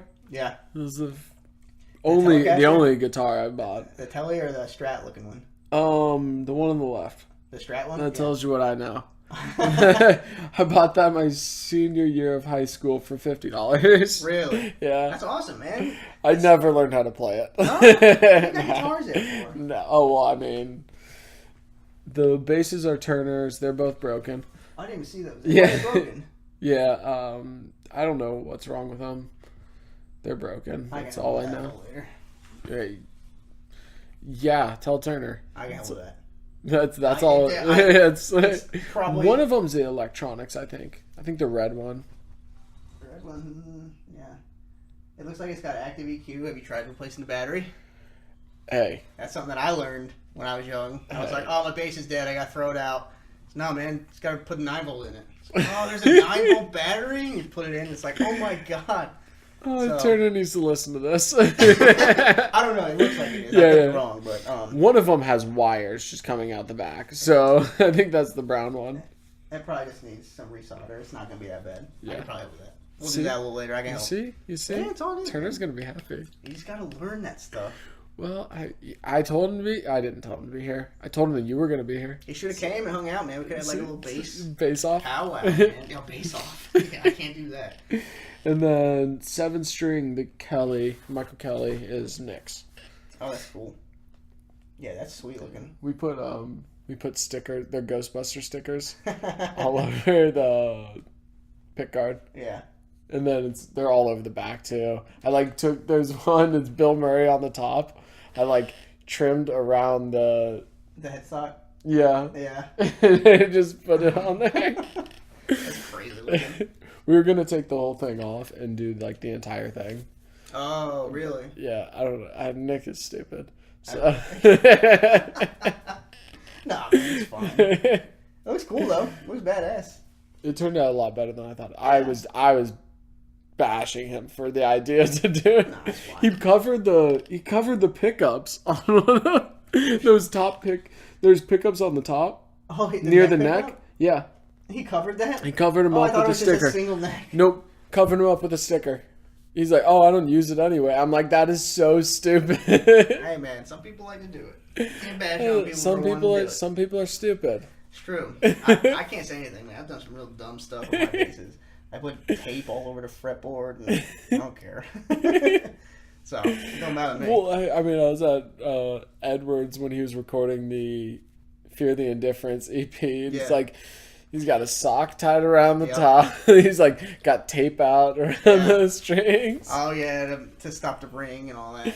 Oh, that's his favorite saying with Turner is... Fuck, he was saying it last night. It was something about ringing. He's like, strings are ringing. Gotta do it again. Gotta do it again. That sucks about bass, man. Because, the strings are super, it's hard to, pull off on a bass string, and go to something else without it ringing. Mm-hmm. You need to, have really good technique to, mute it with your right hand or some other part of your left hand. And that stuff is hard. I have a tough time doing that. But I feel that. It sucks. You get through a take and you're like, yes! And then classic Jamie King saying, if you ever get a chance to work with him, it's just, do it again. And you're like, there's nothing more disheartening. I can't do it again. No, there's nothing more you've been playing this riff for 30 straight takes, and you finally nail it. You're like, fuck yeah. And he just goes, all of a sudden, you just hear the count in, and you're like, look, and he's just like, yeah, do it again. It's like, dude, we nailed it. No, you didn't. Do it again. Let me check your tuning. You're like, no. I'm gonna kill you. Yeah. I'm gonna kill you. That's the worst. But, yeah. If you ever get a chance to work with him, man, he is awesome. Yeah. He's so cool to work with, man. He's really cool. Really insightful, too. And he works with you, which is nice. He's one of those guys where, if something's not quite right and it's not working, he won't say, we're not doing that. Scratch it. Mm-hmm. You know? And that's not being in here. You don't need that. He'll be like, well, let's change this part and see if it flows a little better, or let's try this, and he'll work with you and change it. And if he really honestly feels like something's not working, he'll tell you, but he won't just be like, nah, fuck that. What I had James tell me one time, we were recording the Kiss the Curse thing, and something came up where it was I don't remember what part, but I was like, yeah, I do some weird bass shit right here, and he was just like, yeah, no weird bass shit. And Edward lost his fucking mind at that point. I heard that a lot after that. Just no weird bass shit. No weird bass shit. Not allowed. Oh, that'd be. So. Yeah. He let me keep some bass drops though, which is cool. So I got to use the whammy bar a little bit. Yes. Yeah, it's in all those bass drops on the EP are all organic, so no electronic ones there. It's all me. I was also told to talk about, what did Edward say? Power attack? Is that what he said? Power attack. I don't pick attack. I don't know. He was saying you hit the strings hard. Oh yeah, I hit the strings so hard. Well, I play with pick and I make my own picks, so like that's something I do make myself, which is pretty sweet. Yeah. I make them out of like acrylic boards and just cut them out and make them real sharp. And so like, yeah, it's just how thick are they? 1.5 millimeter. Okay. They're pretty thick. Yeah. But for bass, I feel like you need that. And I just like articulate, defined like notes, especially in the lower strings, because like I hate. Yeah. I don't know. Like you want to be able to hear it. You don't want to like hit like 3 notes down there and they all sound exactly the same. But at the same time, you want to be able to hear it like, and you want to feel it. So like you want like really like on my amp, the bass is like at 10. Like all the way up, because like I love the feel of like just you hit a note and it's just like doom. But at the same time, you want it to like you want to be able to hear what note it is. You want to hear like the upper harmonics of it. So we were talking about that a little bit ago, Nick and I. Yeah. We were talking about like having like a brightness, like it needs like a little. Yeah. Like it can be bassy, but it needs a little brightness. You need to have some tone. You need like. So what I do now is I actually do like a split signal on my rig, which is I run through like a compressor and stuff, and then I go into this like Ampeg DI box, and it's essentially like just like it's basically an amp in a box, and I have it set to like bass is at 10, mid and treble is at 0, so it's all just like all super low thunder, and it's kind of like an ultra low, which like boosts the lows even higher, so it's all like subwoofer hit. And that goes to front of house. So I use that as my DI. So that's what goes through the monitors. It's just all low.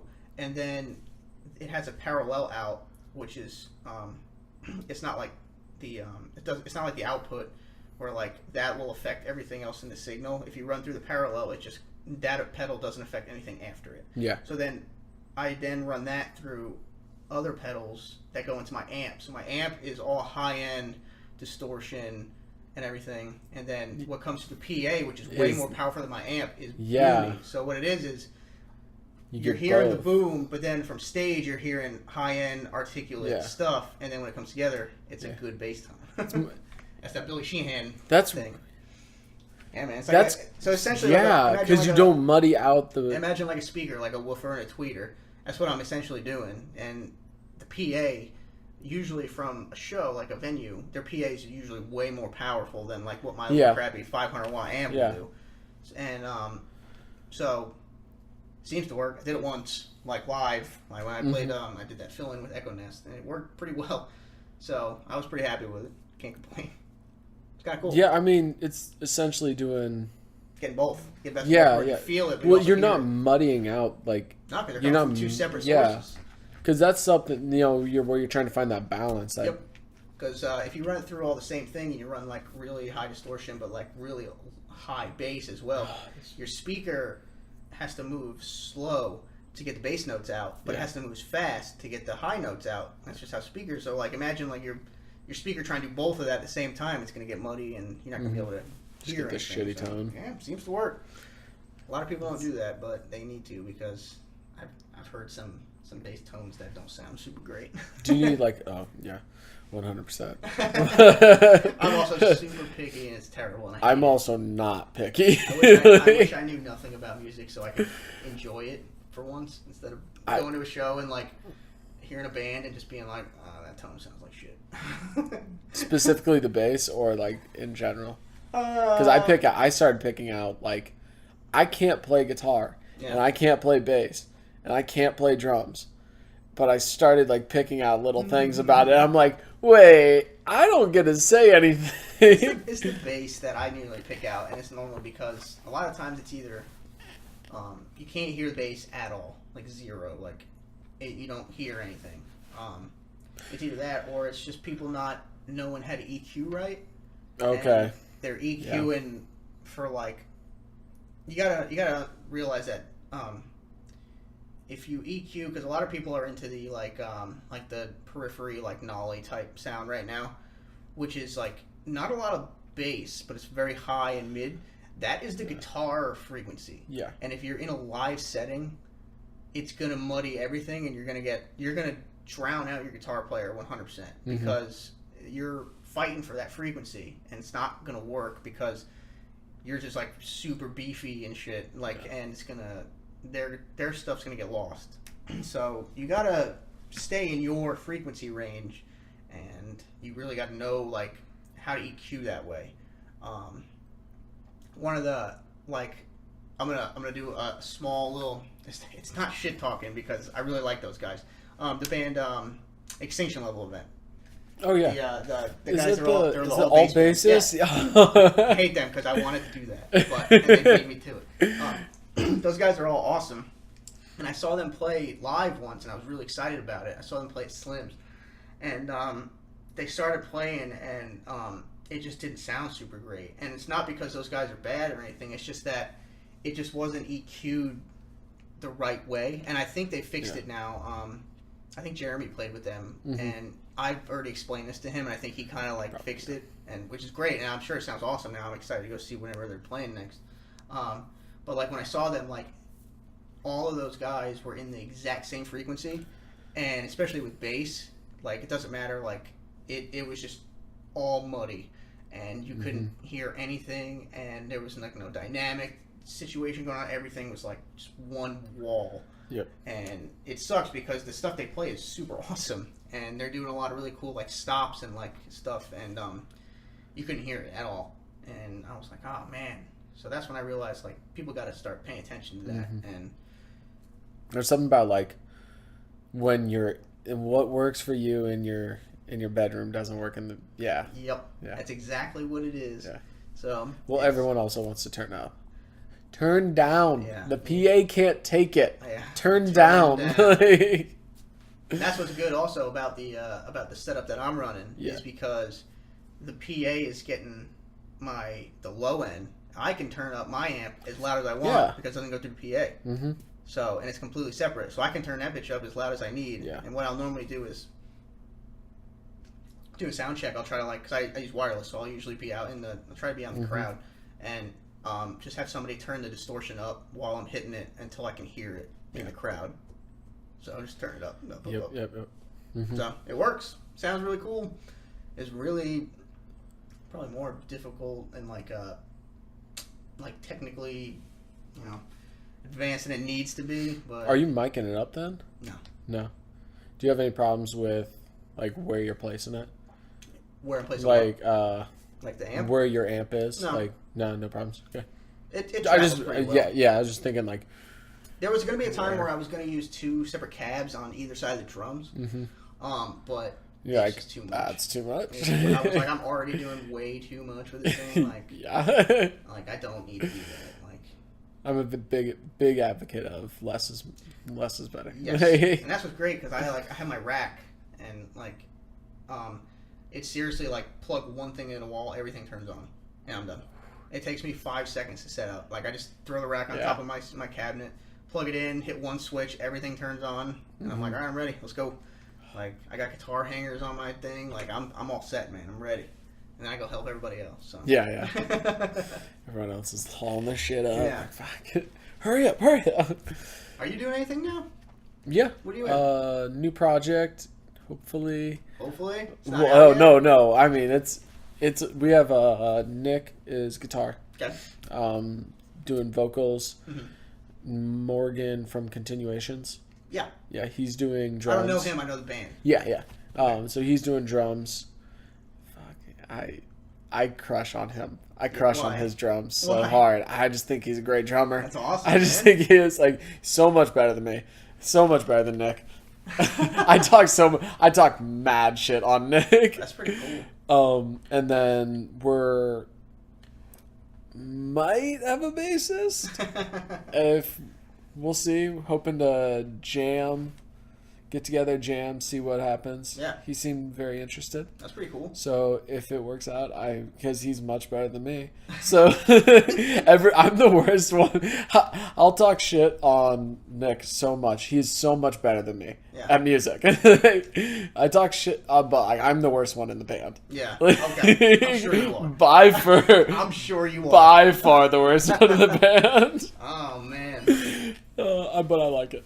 I like being the worst one in the band. Because I'm like, yeah, because it's you run. Like, you have so much to gain. That's what. It forces me to be like, oh, I have to step up my game. Like, I need to be able to play with them. I need to be able to do that. That's what I was doing with. I was telling you when I joined that band when I was still in high school, and I had no business being in that band. And every day I was like, I have to do this stuff because they could just find somebody else. Exactly. They don't need my ass. Like I can't even play 2 strings, let alone I got to play everything on 1 just about. And but playing with those kids, man, those guys, they're like, you got to step your game up, and it makes you practice. Because like you don't want to show up and like, all right, you got to do this, and you're like, I can't do that. Like, like that's terrible. You don't want to do that. Well, you don't want to. I don't want that. I don't want to either. But I know there are people that are like, I won't show up. That's the case. I'll be like, like I can't play. I'm sick today, guys. I'm sick. And then I'll just spend the rest I of the got day the shits. practicing those riffs at like 20% speed, and like I'm gonna get this thing. Gotta call out of work for that, but yeah, no. One thing that I do have to talk about because it's important to me is, and I want your opinion on it because I'll give it. I always try to ask people this question because anybody that knows me knows my feelings on it. So, what do you think about companies like Crank It Loud, stuff like that? So people hate on them. I have a super strong opinion about this, so I'd love to hear yours. You hate on them? I have a very strong opinion. Okay. So I don't hate on them. Why? Because I think that, one, they're the only ones bringing in the bands. Not true, but okay. Okay. They're crushing it and bringing in big bands. That's what I'm saying. Like, they're bringing in big bands where, like, Nethercut can bring in some smaller bands. Sure. No one else is bringing in August Burns Red into North Carolina. Okay. So, like, I'm fine with that. The ticket sales, it sucks to do. It's fucking miserable to do. And in some regards, I don't like doing them. Okay. But at the same time, I actually think it's great to get people to work harder. So the practice thing, like I think I look at that as part of being like, you want to promote your band. This is just another part of it. This is another part of growing your band. Okay. Because it's also a commitment thing where, like, if you make the commitment to it, if you can't sell the tickets or you can't pay it, don't make the commitment. Okay. So, I mean, you're loving this, aren't you? No. So because I say, if you want to do it, do it. Don't complain. There's really nothing making you do it. So yeah, that's the reason. If you don't want to go through those guys, you don't have to. I understand that. That's the reason I say, because like I know people hate on it, and I get it. It sucks to do, but because you don't have to do it. Is the reason. Like that's the reason I look at it. Like you don't have to. You don't have to go through those. Put together your own shows. It's true. You can, and like this is another thing. Like I was thinking was, listen, if you want to play with a bigger name band, you get them to come play. Okay. Like, because Nick was telling me about one of his friends back in South Carolina. Yeah. Wanted Emery to like come play. She just like got in contact with him. I don't know how. Got in contact with him, and then they ended up just coming and playing the show. That's kind of cool. She was like didn't have to pay him a ton. Yeah. It was like $1,000 or something like that. I don't think that they were at their like peak. You know? It's probably after the people in that band. But if you want to play with those bands and you want to take on the responsibility of reaching out, contacting them, finding being able to get that band to sign a contract to come, and then you are taking on that contract yourself. Yeah. Hell yeah. That's a whole lot more work to me than just than trying to sell the tickets. Understandable. Yeah. So that's where it doesn't. I don't know. I don't really have a problem with it. Okay. Just don't take on as many shows. So I do have a problem. Yeah. I'm fine with that. And I'll tell you why. Because I've worked with people like this, and I've seen what happens I've seen what happens behind the scenes when things don't go smooth, and stuff like that. I've seen it, and I'm sure a lot of other people also know. But I personally believe that it promotes. It doesn't promote a healthy scene to have somebody like that. Now, are they bringing in the big bands and stuff? They are, and it's important that you have big bands come through and stuff like that. But I believe that company is being run a wrong way, and it shouldn't be run that way. In like on the money aspect, or like multiple things. Number one, I have seen a lot of their shows, and in my personal opinion, there are a lot of bands that play on those shows that should not be on those shows. Local bands. For multiple reasons. Yeah, well, they're just taking the money. I mean, they're just... The big reason is this kind of stuff promotes... It promotes, like, you don't have to try hard to write music anymore. It doesn't matter. Because you can play with these bands that people look up to, which people really need to understand that it doesn't matter anymore. It doesn't matter if you play with X band who you loved, because there's a good chance that, number one, they're not going to want you. They're not going to care about you at all. I've done it. I've played with some bands who I really liked and I thought were really cool, and like, they don't give a shit. They don't care. They're on their tour bus. They're just hanging. They don't care. It's not the same, and it's also, you're buying onto that show, so it's not like you were invited. So who cares? Anybody can do it. I can start a band today and get on one of those shows tomorrow. And that should not be the case. It should, you really need to earn it. And there's a lot of bands out there that don't put in the work that get on those shows. And it's really not right at all. And also, another thing is that the whole ticket sales thing drives me insane. Because I have a very strong opinion that bands shouldn't be forced to sell tickets. And the reason being is because bands aren't the promoters. Like, are you a promoting company or are you a booking agency? What are you? Because you promote yourself as a promotion company. I will say that there is something there where because I don't think anyone is very good at promoting in this area. I don't think anyone is. Like, across the board. People promote by posting to their... Create a Facebook event. 1,500 friends on Facebook who have already seen you share your band page 10 million times, that they're numb to anything music that you post. Yeah. It happens. I mean, I did the same thing. I posted all the time about my bands and stuff, and I realized people don't care. And they don't have to care. You notice that a lot of people try to appease everybody. And I know people that are like just straight up like, if you don't like my band, then like don't be friends with me on Facebook. And it's like, all right, man, like... If you feel that way, like, I kind of don't really care about your band. I can still be a friend. I can still be friends. I don't have to like your band, dude. Like, you're forcing me to like shitty music. I'm not a death metal person. That doesn't mean I'm not going to be friends with you or someone else in a death. Doesn't mean I can't appreciate. Like, I can still appreciate your music, but I'm not going to listen to it. Have to be a fan. And like, another thing, which is just something different, and it's not a huge big deal, and it's going to sound bad. Like, when people are like, you know, you add somebody on Facebook, immediate friend, like, immediate page like for a thing. Drives me crazy. I hate it. But it happens, it's whatever. I'm not going to fucking fight somebody for it. Like, you know when they send you the friend request and you accept, and then you click accept, and then, like, in the time for you to click accept and then, like, refresh the page, it's just like, it's invited you to like their band. There's been times where I'm just like, delete. I'm done. Like, I don't care. Like, when I'm having bad days. But, people are always like, you know, please like my band page and support the scene and help out. And one thing that I don't understand about that is, if I don't like your music, because people need to understand that I'm not going to like every type of music. There's some music that I don't like. And there's plenty of music. Yeah.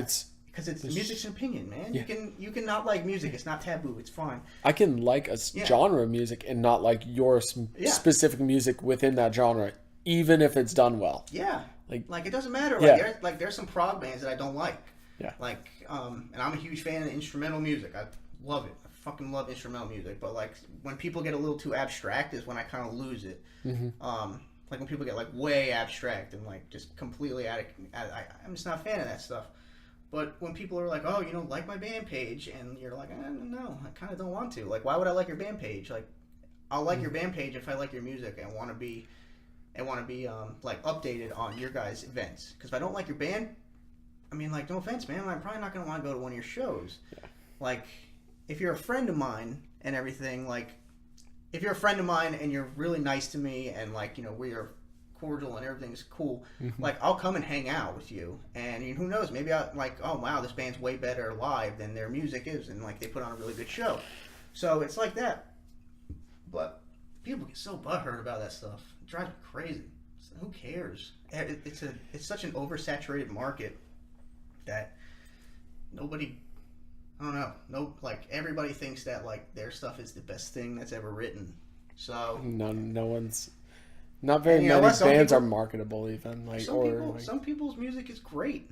It's awesome. And then some people's music just, maybe it's not bad, but maybe it's just bad to me, and I don't like it. Like, I'm not a huge fan of like a band that like just throws breakdowns in songs. I hate it. Like, I just don't like it. Like, I'm really not. Yeah. And I'm not a deathcore fan. Like, yeah. But you know what? There's some bands that do it well, and I like it. And it's like, hey, this is really cool. But like, if your band is like just all breakdowns and just random ass things, like, you lose me. Like, it's over. Like, I just don't care. Saying you're not an Attila fan? Not an Attila fan, man. You know what? I'm not. I don't know what those guys are doing. But apparently it works, so I can't hate on them because they are doing way more things than me. But anyway, to get back to the ticket sales thing, the way I think it needs to be done, and no one's going to listen to me or care because who am I? Like, I have thrown out so many stupid ideas doing this podcast. Yeah. I don't think you. I have said so much stupid shit. Well, I hope this isn't a stupid thing because, like, I think that these companies can do good and do better.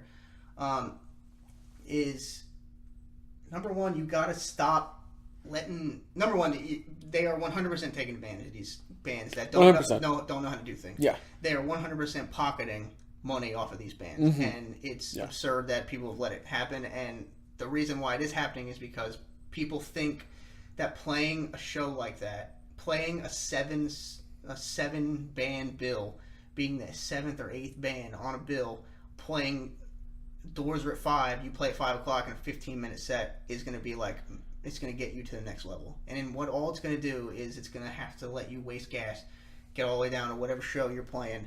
You're going to play as soon as the doors open. No one's going to care at all because no one's there to see you. That's something that I've talked to people about. It's like, why am I selling tickets to a show that people are not there to see me? Are you saying with touring bands or when they're doing like a local Local bands should never sell tickets. That's crazy. Like for local shows, that is insane. I have heard. We know. I have heard. We know the guy. We have all worked with that guy, and I'm not a fan of him.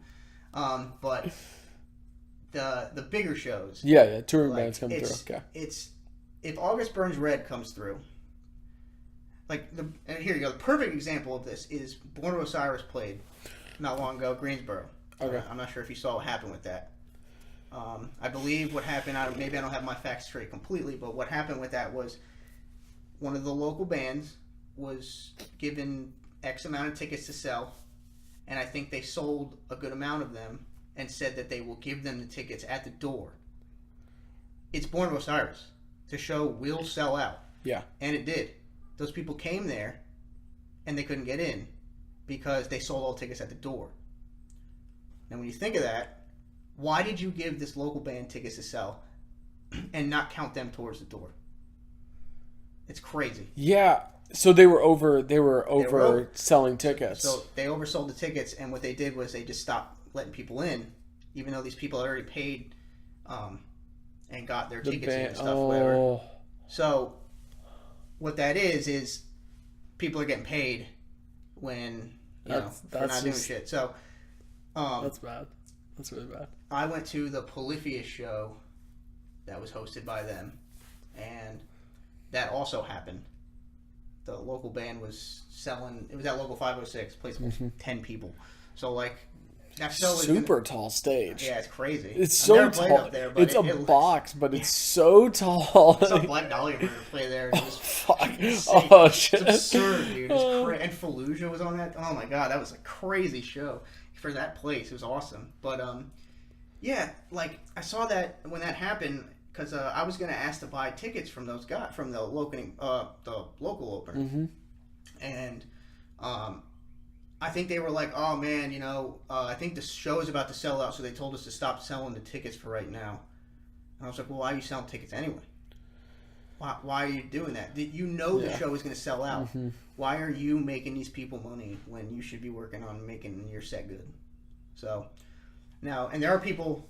So I'm going to give a huge shout out to like Laura Greenwood. If you haven't heard of her, she works for Primitive Ways. Yeah, I got in contact with her. Yeah, you need to. She's super nice. You need to work with her. Yeah, because she is the best. Yeah, and she is 100%. Yeah, I should. I don't think she would do it. She's not really much for this kind of stuff. We'll see. You can try, but I'm telling you. I'll show the dimples. Yeah. Good luck. She is the perfect example of showing that you don't need to take advantage of people. She brought in Devastation on the Nation. Yeah. Which Ergodic opened. Number one, we should not have opened that show. For multiple reasons. Number one, we were relatively new at the time. I think that was our second or third show. That was our third show. But we fit the bill really well because it was all tech death bands. It was it was aborted, and I think Surreption played. I can't remember who else. Because we played two of them actually. We played one with Necrocosm as well. I think Necrotic played that one. A lot of tech death, like way over the top bands, like amazing bands. And we didn't sell a single ticket. Not one. She doesn't make you sell. No. Because she straight up said that to me. She's like, I will never make you sell tickets. Because she understands how it's run. And she knows that she won't just give a band. She was also in school at the time. So I was like, I think... Laura? Yeah. I don't think so. I thought she said she was in school. I don't know. Might be. This was like a little while ago. Older, so, yeah. I thought she said that, and I was like, hell yeah. She might be. I'm not sure. I might be thinking of someone else. Yeah, you might be. She's I get it all confused. Yeah, she works with Primitive Ways. They used to do like some record stuff, but I think they're only doing shows now, like booking shows. Even then, I don't know when the last one I saw was, so I hope she's still doing stuff. But she was great. Seriously, like, they got that tour package in, and it was like 8 bands, like incredible, amazing bands. Like Alter Beast was there, like just bands that you would never expect to come to Durham, of all places. And we got to open that show, and it was great. And we understood that, number one, we're not going to get paid because we don't want to. There's no point. Yeah. Give it all to them. Yeah. Yeah. Why are we getting paid? We don't need that. If you're opening for a local show, or if you're opening for a big show like anything, that Warner Bros. Iris thing, nobody should have got paid in a local band. You shouldn't. If you're going to open a show like that, you don't need to get paid. Not for that stuff. You get paid with your merch. Give the door and all that stuff to them so they come back.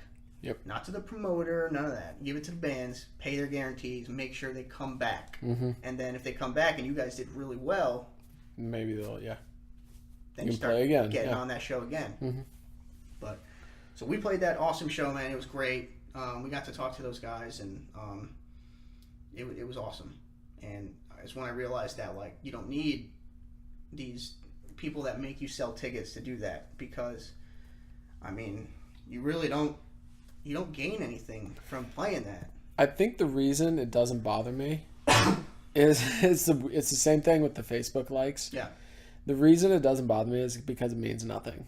I in my mind, it literally, like, because I think I've said it before, I'm like, you're selling these tickets to, you might be selling 50 tickets, 25 a pop. That's insane. That is insane. If anybody does that, I mean, you need to seriously consider your musical choices, because, like, you're essentially paying for your band. Yeah. You're essentially, what microtransactions are pretty big now in video games and stuff. That's what you're doing. Yeah. Like, you're essentially paying to win. But, like, you might be, let's say you pull in those 50 people that already like your music. Yep. For the most part, the other people aren't there to see you anyway. No. No one is You're not really getting new fans. No. You're not. You might. You're playing get in front few... of. You're playing in front of that big. That's what it is. The appeal is you're playing in front of a crowd like that, a big crowd. It's also, I think, another also having your name on the posters and like 90% of those guys don't change the poster. They don't even put your name on the event page. They put it at the very bottom. If you can get it on there, is what I'm saying. If it can look good, yeah. Where like if you're trying to promote yourself, you're like, hey, look, we played with these bands. I get the appeal of it. I personally, to me, I'm like, I don't really want to play those shows. Yeah. Because I don't see the benefit of like risk reward benefit. Yeah. I think growing your local audience is... You need to put time in. Yeah. And you need to build a local audience. Mm-hmm. And so many bands I've seen that have played on these big shows don't deserve it. And it's nothing against them. It's not I'm hating on them, but this might not be ready. Yeah. Like I know like there's bands that are so much like they have a bigger following in the Raleigh and Cary and all that area. Like they deserve those kind of shows, and they should. The way it should be is you should build a following. You shouldn't be a band for 3 months, 4 months, and jump on a show like that just because you're going to sell 50 tickets at $25 a pop. Yeah. Because that promoter, he sees money. He doesn't care about you or your band. I mean, I've actually joked about like I should just start a band and not even have a band and just try to get on one of those shows just to say I have a band. Because it's just see, are they even going to check? They probably won't. They don't care. He's going to be. I'm like, I'll sell 50 tickets, $25 a pop, no problem. Mm-hmm. You won't even look to see if I have a Facebook or an actual band. So, I don't know. It promotes an unhealthy scene because it promotes a competitive scene, which is crappy. Because people are talking about getting on these big shows and like, and egos start to inflate at that point because I played with this band. Man, you played a 15-minute set. Yeah. I don't care. At doors. Like, I don't care. It sounds like, just because, like, this is where, like, it comes back to the Facebook, like, things, where I'm like, you're inviting people to like your page, and, like, I'll like your page because I just don't care. Because I'm, like... I don't care about that. That's cool if you want to do that. I'm following... Well, like, I'm following the people that I want to follow. Yeah. Like, I'm going to follow them. Yeah. And, like, I'll throw you a Facebook like, because I do like when because I just like going... I enjoy going to shows and hearing, because the live performance to me is, especially for local bands, is way more important than your recorded performance. It is. So if I can go and see your band once a month, yeah, it's going to make me want to go see your band because if I like your music, then I've seen I can through go all this see time. You. I can do it. Yeah, I've seen through all this time. That band is so perfect. Many times. That is a perfect example about that band because that band is so awesome. Yeah. And they put on a show, and they got awesome stage presence, and they also have amazing music. Yes. So, like, all of that, it's like, hell yeah, like, that band is fucking cool. I'm going to go and see them every time I can, every chance I get. So, but then they're, so I'll give them a Facebook like, because it's not the fact that they're my friends or anything. It's the fact that, like, their music is good. I enjoy their live show. I want to know when I can see them again or when they post stuff. But, like, if there's a band that I'm like... You know what? This band's not for me, man. You know what? You guys, I'm sure people like it because people are at this show or something. But like, I'm not gonna like your Facebook page because I don't like your show and I don't want it to be. You just don't want to see, because there's only so much bandwidth that you can like absorb. Yeah, you get burned out on like seeing event pages and stuff, and like, again, it sounds terrible, and I'm sure people hate me for it, but I mean, that's just an opinion. It sucks because like that's an opinion of somebody who doesn't care about getting famous and doesn't care about making it or getting a record label. That's just somebody who just loves playing music. I don't want to sign a record label. I don't care. I've said it because labels are lame now, man. They don't do nothing for you. I don't want it because I like the idea of. Maybe I'm a control freak, but like, maybe that's what it is. I got that. Maybe I have problems, 100%. But like, I like the idea of being like, no, like I built this, we built this, like we're the ones that we're in control of all this. We're in charge. We're making it happen. But like the Facebook likes is. Whatever, because the thing, it's the weirdest thing where I'm like, you have so many Facebook likes, but no one's at your live show. Yeah. I'm like, that's not good. No, it's because you beg people, and what you need to do is you need to find your audience. You need to find your niche. You need to find people that like that type of music, and you need to focus on them. Mm-hmm. If you're like, if you're a deathcore band, I'm not gonna be your biggest fan. You need to stop trying to like get people like me into your music because I'm not gonna. Like, I might go to your show, but I'm probably not gonna listen to it. Like when I was in, to give you an idea, when I was in Kiss the Curse and Necrocosm, and I was doing shows simultaneously with them. Back then, man, the rock scene was, it was cancerous at times. There was a lot of weird stuff going on with like, it still kind of happens now, but it's like, the death metal scene is very pure, and what I mean by that is, your music has to be good, and people are going to come out and hang out and see it, and like, if it's heavy and it's fast, people are going to like it. In the rock scene, I've never seen so many people where it's like, oh, this show hosted by X model, like, hosted by like this girl who's, you know, maybe doesn't have a whole lot of clothes on, to try to get people in the door. And it's like, I don't agree with that. Like, and I saw that a lot when I was in that band, where it was like, yeah, you know, hosted by, you know, this random person who I've never heard of, and like, are you a model? Are you a famous model? Are you real? Are you real? That's why I'm like, oh crap, are you famous? I didn't realize that. Then you look and you're like, oh, you're I guess you're not. I don't know. Yeah. Again, it's not talking shit about them, you know. They're doing their thing, but I just feel like, you know, they're doing everything they can to get people in the door, except writing better music and focusing on getting people in there. And when I was in Kiss the Curse, I tried a couple times to get like some of that, because I knew that the Necrocosm fans were not going to go to those shows, and I never tried because I was like, you might get a few. No. Very, very few, No. and they were just friends of mine. Yeah. Like, it wasn't people that cared, but I tried to do it the other way around, and I mean, nothing. Yeah. At all. Nobody cared. I did a thing where I asked a bunch of photographers one time to come in, and cause that's one cool thing about when I was working with Kiss the Curse. I met a lot of people that worked in the scene with like a lot of photographers and a lot of cool people like that, and it was awesome. And I got, you know, a lot of really, really amazing pictures taken of me, which I was like, holy crap. And then like I would ask them like, hey, you guys should come, you know, there's a really good death metal show. I got some really good friends playing. It's not even me playing, it's just like I got a lot of good friends that, you know, I think you guys would like. Nothing. Nobody cares about it. So, yeah, nobody cared. So at that point, I was like, oh wow. So you gotta stop focusing on people who you can't please everybody. Yeah, I don't please everybody. There's one thing that I'm like, I'm not worried about the people that aren't at the show. Yeah. Like you can't. You can't control that. You man. can't. Some like, people don't want to go out. There's times where I'm like, I don't want to leave my house today. Well, I mean, that's a whole thing that because of what, like, the culture we live in, like right now, we're like, I said it on the last podcast, I think we're competing with Netflix. It's an interesting way to put it. Yeah, it's pretty good. But I mean, that's the way I look at it. So like, that's where I'm like, your Facebook likes mean nothing. You playing on those big name bills mean nothing because you're trying to beat Game of Thrones. Yeah. So good luck playing a show on do Sunday these next 2 weeks. Good luck. So they just shut down everything. Well, you have to do something where, like, I look at this from like the scene perspective. Like, as a scene, something needs to be done. Yes. Where like maybe it is part of what you're talking about with the pay to play or ticket sales, whatever you want to call them. Yeah. Yeah. I mean, you might get a little money out. You might get a little dollars out of it.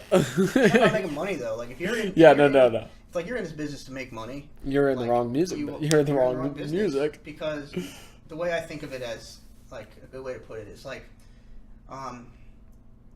try like opening a restaurant, right? Restaurants fail all the time, and it's because usually like 4 to 5 years before you ever make a profit. Because it's not. Yeah, it's that, but it's also like a lot of times like most new restaurants like fail within like first year and shut down. Because look how many restaurants there are. There are 1 million restaurants. So if you are going into, imagine like trying to play a band. You gotta, and you're in this band to make money and to make a profit and all that stuff. Like you have to have something different about you that is apparent. You have to do whatever you're doing very, very well and stuff like. You need to be consistent. Yeah, you have to be consistent in everything. Otherwise, you're in the wrong business. Look how many bands there are, man. so saturated. Everybody plays music, and while that's amazing, and I wish more people played music, there's a lot of people that do it for the wrong reason. They play just to make money and to just to be famous. It's like that should just be. There's no money. You should just be. Right. You should just do it to have fun, and then hopefully that stuff comes along. Mm-hmm. Like if that's what you want, like you should. I don't know. I feel like people do it the wrong way, and I feel like a good analogy is like the restaurant thing. I was talking to somebody about it the other day at work. Just you have to do something different, and you got to do something right. But what do I know, right? I don't know anything. I'm over here writing music in my house, so let me give you band advice. Hey, what do you think I'm doing? Well, at least you're starting a project. I'm like, oh man, I hope I can save up enough money to go record. So no, I never really thought about. I have no intention of doing like the pay to play or the ticket sales, whatever. Yeah, I would do it very infrequently. Is what I would do. Okay. Because I look at it like, there's not for the money, not for, not for like the fame or anything, but there's just something so fun about going and playing in front of a large crowd. Yeah, but I've done that. Yeah. And not paid any money and not had to sell anything. Yeah, I'm not saying you have to. And that's not even the shows I was talking about before when we played on that Devastation of the Nation show. Like, I've played shows where there were tons of people. Yeah. And it was great and it was amazing, and it was because it was a well-promoted show. Everybody did their part. And if you're forcing me to sell tickets, I'm not going to want to do it. I'm going to take those tickets and throw them away. Like, I don't care. I'll just give them to people and be like, I don't know why these people are here. I don't have any money. I didn't do it. So, like, it's just not right. It's not right at all, and people are getting taken advantage of it, and they don't see it, and they don't notice that they're getting taken advantage. Oh, yeah, no, I notice. To me, it's like, okay, every once in a while you get an opportunity to have some fun. You get an opportunity to because how frequently do you get to play, how frequently are you getting to play a show that large right now? Like, the music scene, it just isn't supporting it. Not the music scene. I said that wrong. Did not mean that. We are not filling out venues that level. It's true. As as bands, as community, whatever you want to say. Yeah. We are not getting 200 plus people in the door. No. I don't think I've ever seen like a 200 plus local show other than I think Raleigh Death Fest had close to that one time. I think Medium Well and Hell did as well. Had a lot of people, but for a random Friday, Saturday night show, no, but that's not realistic. You can't expect that. No, I'm not. Yeah, I'm not expecting that. Especially for people that play, you can't expect to have that many people, and all you do is play Raleigh. You play Raleigh every month. People expect that. It's crazy. I personally believe that that's one of the downfalls that Kiss the Curse had, was they just played too much. Okay. And I think they played a lot. Oversaturated it. A little bit. Played Fayetteville every month, sometimes every other week, every couple weeks. Played Raleigh the second possibly could. Mm-hmm. Once I left, though, I think it kind of slowed down a little bit. They didn't do it as much. They played a lot of out of town shows. That's when they were doing they all went to Pennsylvania. I think at some point they went down to Florida and played a festival. That's when they were doing that. But before that, when I was in the band, we were playing we were making the cycle. We were hitting Greensboro, Fayetteville, and Raleigh. That was the three. Yeah. And then Wilmington sometimes. Did you go to Charlotte a lot, or? We played the Tremont. I don't know. You don't remember that, do you? I've heard of it. Yeah, it shut down. I don't know if it didn't come back. It shut down. I played there with Necrocosm, and I also played there with Kiss the Curse. Played there Halloween. Yeah, it was pretty fun. That'd be fun, yeah. That was pretty cool. That was a nice show. We played with, oh God, I don't even remember what bands we played with that night. We played with, what band was Harley in? She was in, oh God. I can't remember the name of the band. Those guys were awesome, though. They were really, really good. I cannot remember the name of the band. They broke up a long time ago.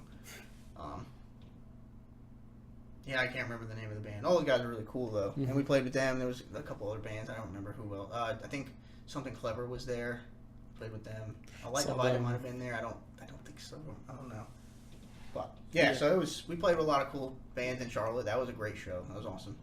But yeah, I definitely think can't one thing I've learned is less can be more. Exactly. Because, and I kind of look at it like this is you want to come out swinging, and you have every intention to just hit the ground running. Oh yeah, of course. And you have every intention of okay, we're playing shows, we have songs. Mm-hmm. Say you have written the good music. Yeah. You got that good. Yeah, you got it. Yeah. So now you've got the good music. You might have recordings. Hopefully, you have recordings. Something. You have Even something. Just a demo or EP or something. Just good sounding recordings. Mm-hmm. So now you're doing this, and you want to play because you've been practicing for months, and so you want to play because that's the fun. Practice is so much fun. Don't get me wrong. Practice can be a ton of fun, but it is also so tedious, and it's hard, and there's a lot of work going in, a lot of time. The fun time where you really get to have fun is on stage. Oh, without a doubt. I mean, that's the why goal, you're. Man. That's you want to play live. Yeah. Unless you're a studio band or something, but you want to play live. You want to get out there and you want to see people's reaction to your music. And that's the whole point of putting in all this effort. Yeah, of course. So, one thing I noticed after playing this string of shows that we played last summer is oh, you don't need to play in the same city for 3 months. You got to think a lot of the times people are like, oh, you didn't even change the set list. It's the same set list. Yeah. And less is more is perfect. You nailed it with that one. Because one thing that I learned you should focus on, if you want to play more shows, what you should put the effort into is to getting into new markets. Correct. Yeah. That's something that, you can only spend, if you're taking shows playing in Raleigh every month, you're taking the shows, which can be good, but it also can mean to diminish. It's a lifting term. It's the law of diminishing returns. That makes sense, okay. You continue to do the same thing, you will not see the same amount of profit. Well, yeah. So, what you should do is you should take all that effort that you're putting into setting up and playing these shows, and just put it into getting into a new market, making contacts, getting out, expanding your radius. Yeah, you shouldn't play Raleigh, but I feel like if you're a Raleigh band, you should play Raleigh once a quarter, because it gives you time to get rid of your cycle of that set list or whatever you're going to do. Mm-hmm. It lets you write new music. It lets you change some things. It lets you cycle out songs. Because one of the things that I learned when we played with Ergodic, I mean, that band only had 5 songs at a time. And sometimes, I mean, I think every show we played 4 songs. Every time we played a show, we had a 20-minute set list. All the songs are 5. So, but the thing was, you played 4 songs. After the third song, all right, this is our last one. If people liked the stuff, they wanted to hear more because they were like, holy crap. And I mean, you've probably been to shows where the headlining band is playing for an hour and you're 30 minutes in and you're like, I need to sit down for a minute. I'm tired. The music is kind of sounding the same a little bit. Yeah. So a lot of people try to play a lot, and it's cool because you want to get your best songs out and all that, but it is really cool. You have to funnel it almost. Yeah. Well, what's great is you play, you play 5 songs, let's say. 5 songs in a set, perfect. Because what you do is, number one, you give people a sneak peek of what you sound like, and you play your best stuff.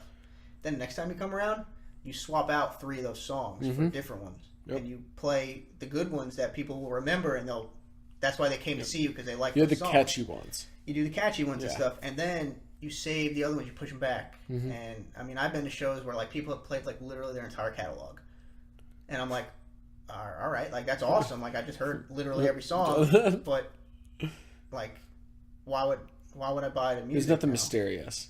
You need a little mystery. Yeah. If I heard if I just heard your entire CD, you played it front to back, and it's the first time I've heard you, I mean, I'm not gonna be wanting to buy the CD because I just heard everything. But if I heard 5 songs and I was like, yo, those were awesome. I wonder what the rest of this album sounds like. Then I'm gonna go buy it and want to hear it.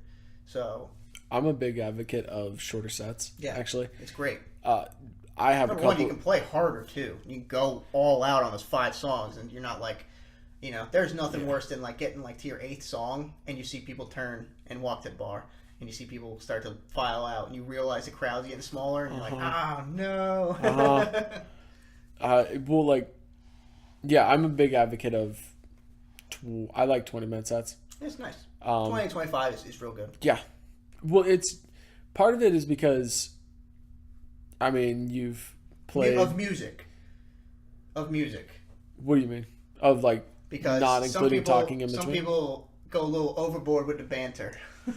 Oh yeah, no, I'm saying you have 20 to 25 minutes on stage and then get off. Oh man, no, I'm talking about, like you should have like 20 to 25 minutes of music playing time. If you want to, like, some people like to do like the thing where they don't talk at all and it sounds cool and it's everything, and then some people are like Zach, when we were in Necrocosm, man, that dude loved telling some wrestling jokes and they were amazing. They were fucking great. Sometimes they'd drag on a little bit and tell 2 jokes in between a song, and it's just like, play music, please. Because what I think happens is, and it happens a lot, is because people want to play their catalog. People, and it's, I don't know if it's, I mean, I wasn't here 2 years ago. Yeah, it's crazy. I wasn't even in the. I wasn't You're even. Here for a lot of stuff I was talking about. Shit. But like, to me, it feels like you've got bands playing 30, 35, 40-minute sets, and I'm like, they're not even the headliner, and I'm like, I now it's midnight and the headliner's going on. Yeah. Because we legitimately went on one time headlining at midnight, and we didn't get done till 1 o'clock in the morning. Yeah. And I was just like, I was done because, like, exhausted, but like, and no one was there. Yeah, because people are like, there's another band, like, oh man. So like, one of the things that I think it'd be great, and I think Through All This Time kills it. Yeah.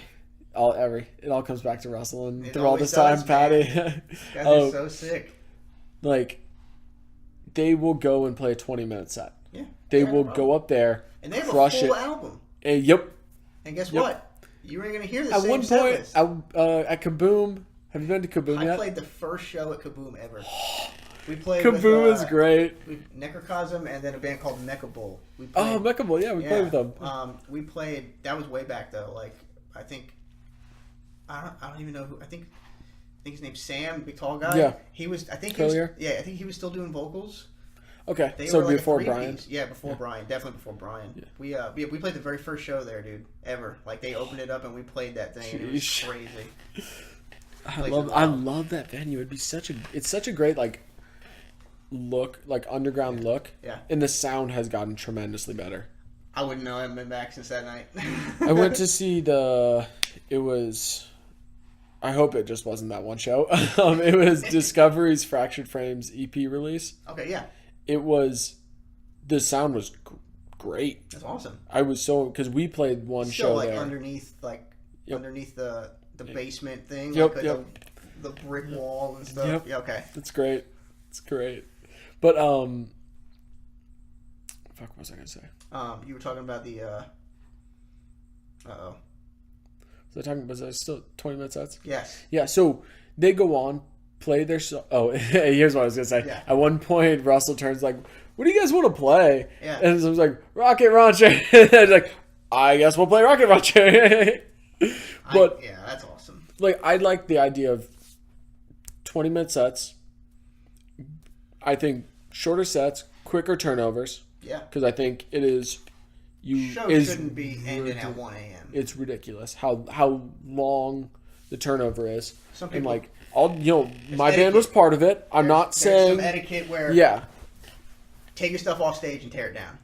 Don't tear your stuff down on stage. Oh yeah, but also just be like, I mean, I've jumped up on stage and started. I don't think the band was happy, but we had to play after them. Yeah. So I went up there and started grabbing all the drum stuff and pulling it off stage. Yeah, and I've done it multiple times. Yeah, and I think I've done it. One guy was probably not happy because he was like, "Oh," and I was like, your shit was in our way, so I moved it. Stage, man. We got 10-minute changeover, dude. Like, get off stage. We got to hurry up and get everything set up. I'm talking like 30 minutes between sets. I've been there. I've seen it. Yeah. Well, I've seen it a lot. Yeah. And that's why I'm like, okay, like, we need quicker turnover, shorter sets. Yep.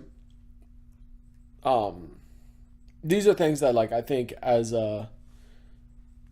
bands we can do. There's stuff that we can control to make people more interested. Yeah. To make it, I mean, it'd be nice to have, you know, like, Clay, you said you haven't been to Clayton. He $5, for the most part, $5 covers. That's great. Yeah. When they start to get like between like $15 covers and stuff, like $12 covers. Even 8 to 12 is still like. I think you're pushing the max of what you can get when you're getting to double digits. I think $10 is perfect. Okay. Because $10 is, number one, you break a 20 and you and your girlfriend. Yeah. It's great.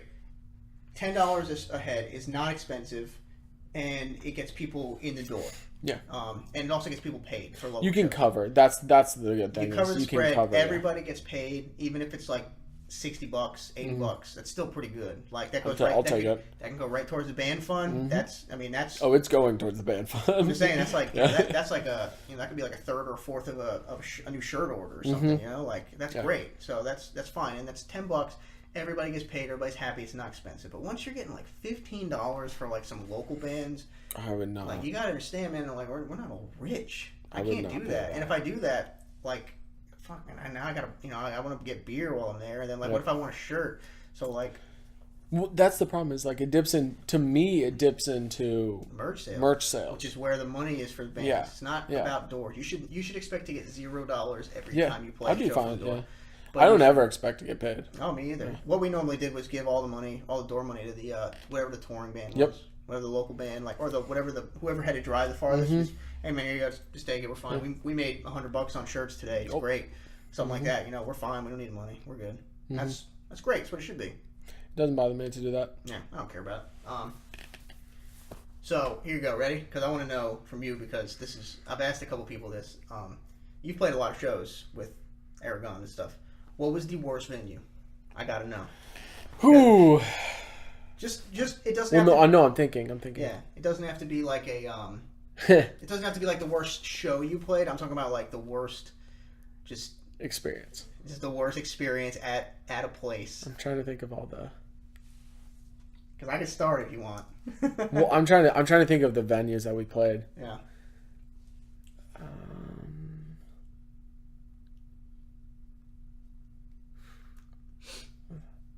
Tough, right? Well, one of the worst is not, and has nothing to do with the venue. Yeah. It was just because of how fucking hot it was, and I felt like I was gonna pass out on stage. We were playing. Well, we did it 2 weeks. We did it twice in a month. Is what we did. It was Selma at Bob's house. I've never been there. It's So down in Selma. Is that the outdoor thing? Mm-hmm. I've seen pictures of it. The stage is awesome. Yeah. I was going to pass out. That was a bad one, just because of alcohol and it being 95 plus degrees. No. I think.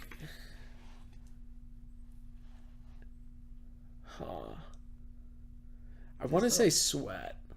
Sweat was rough. Just because I didn't want to wash my hands in the bathroom. Yeah, Sweat's rough. I'm sad that place isn't there anymore. Yeah, totally. But I think Sweat. Sweat's rough.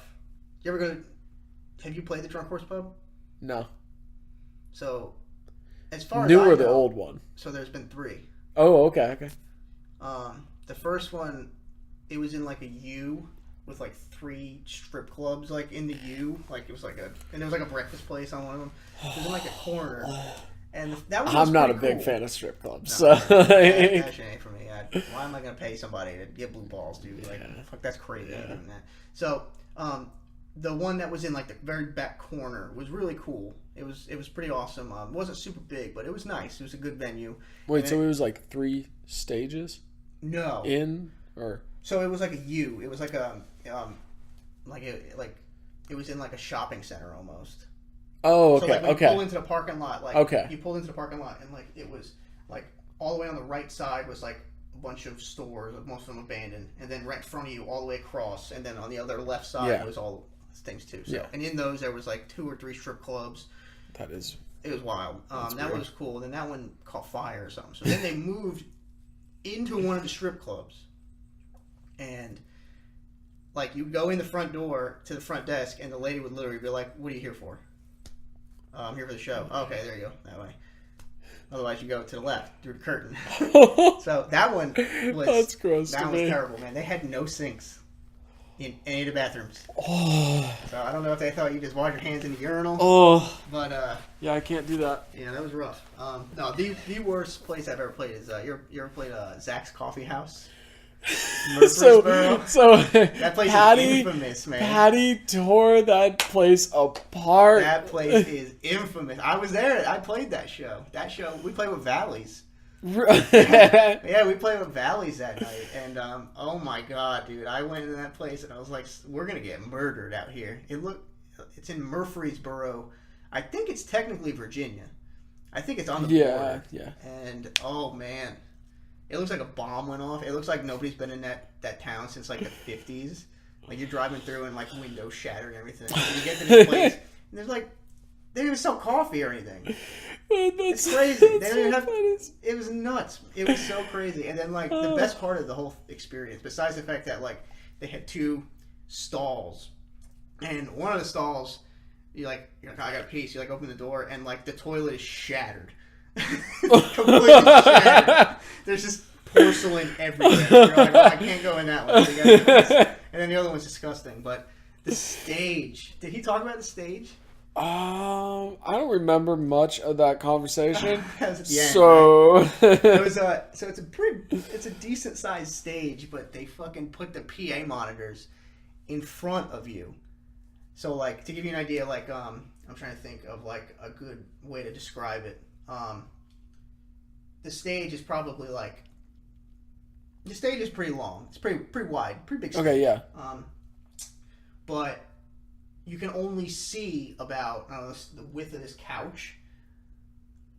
So yeah, because imagine like the PA speakers are in front of the stage and they're huge. They go to the ceiling.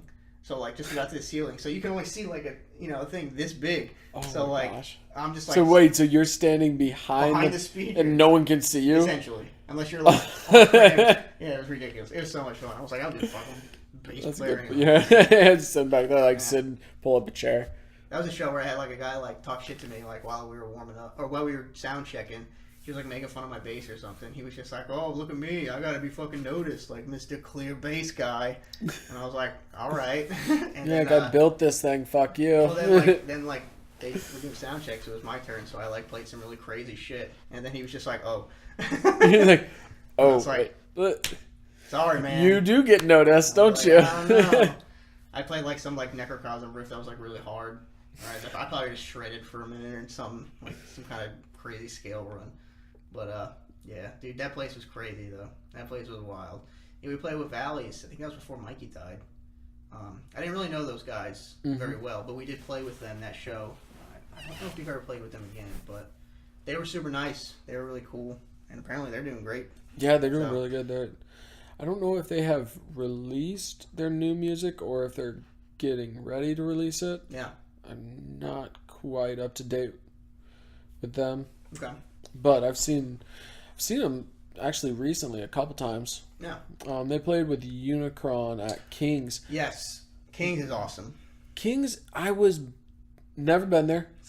Blown away. Did you accidentally go into Neptune's first? Because that's usually what people do. What Neptune's is underneath. downstairs? It's okay. downstairs and it's like a dive bar. But it has a stage. So you think there was a guy sitting there who's like, going to King's? You going to the show? He's like, go up. Okay, yeah. All right.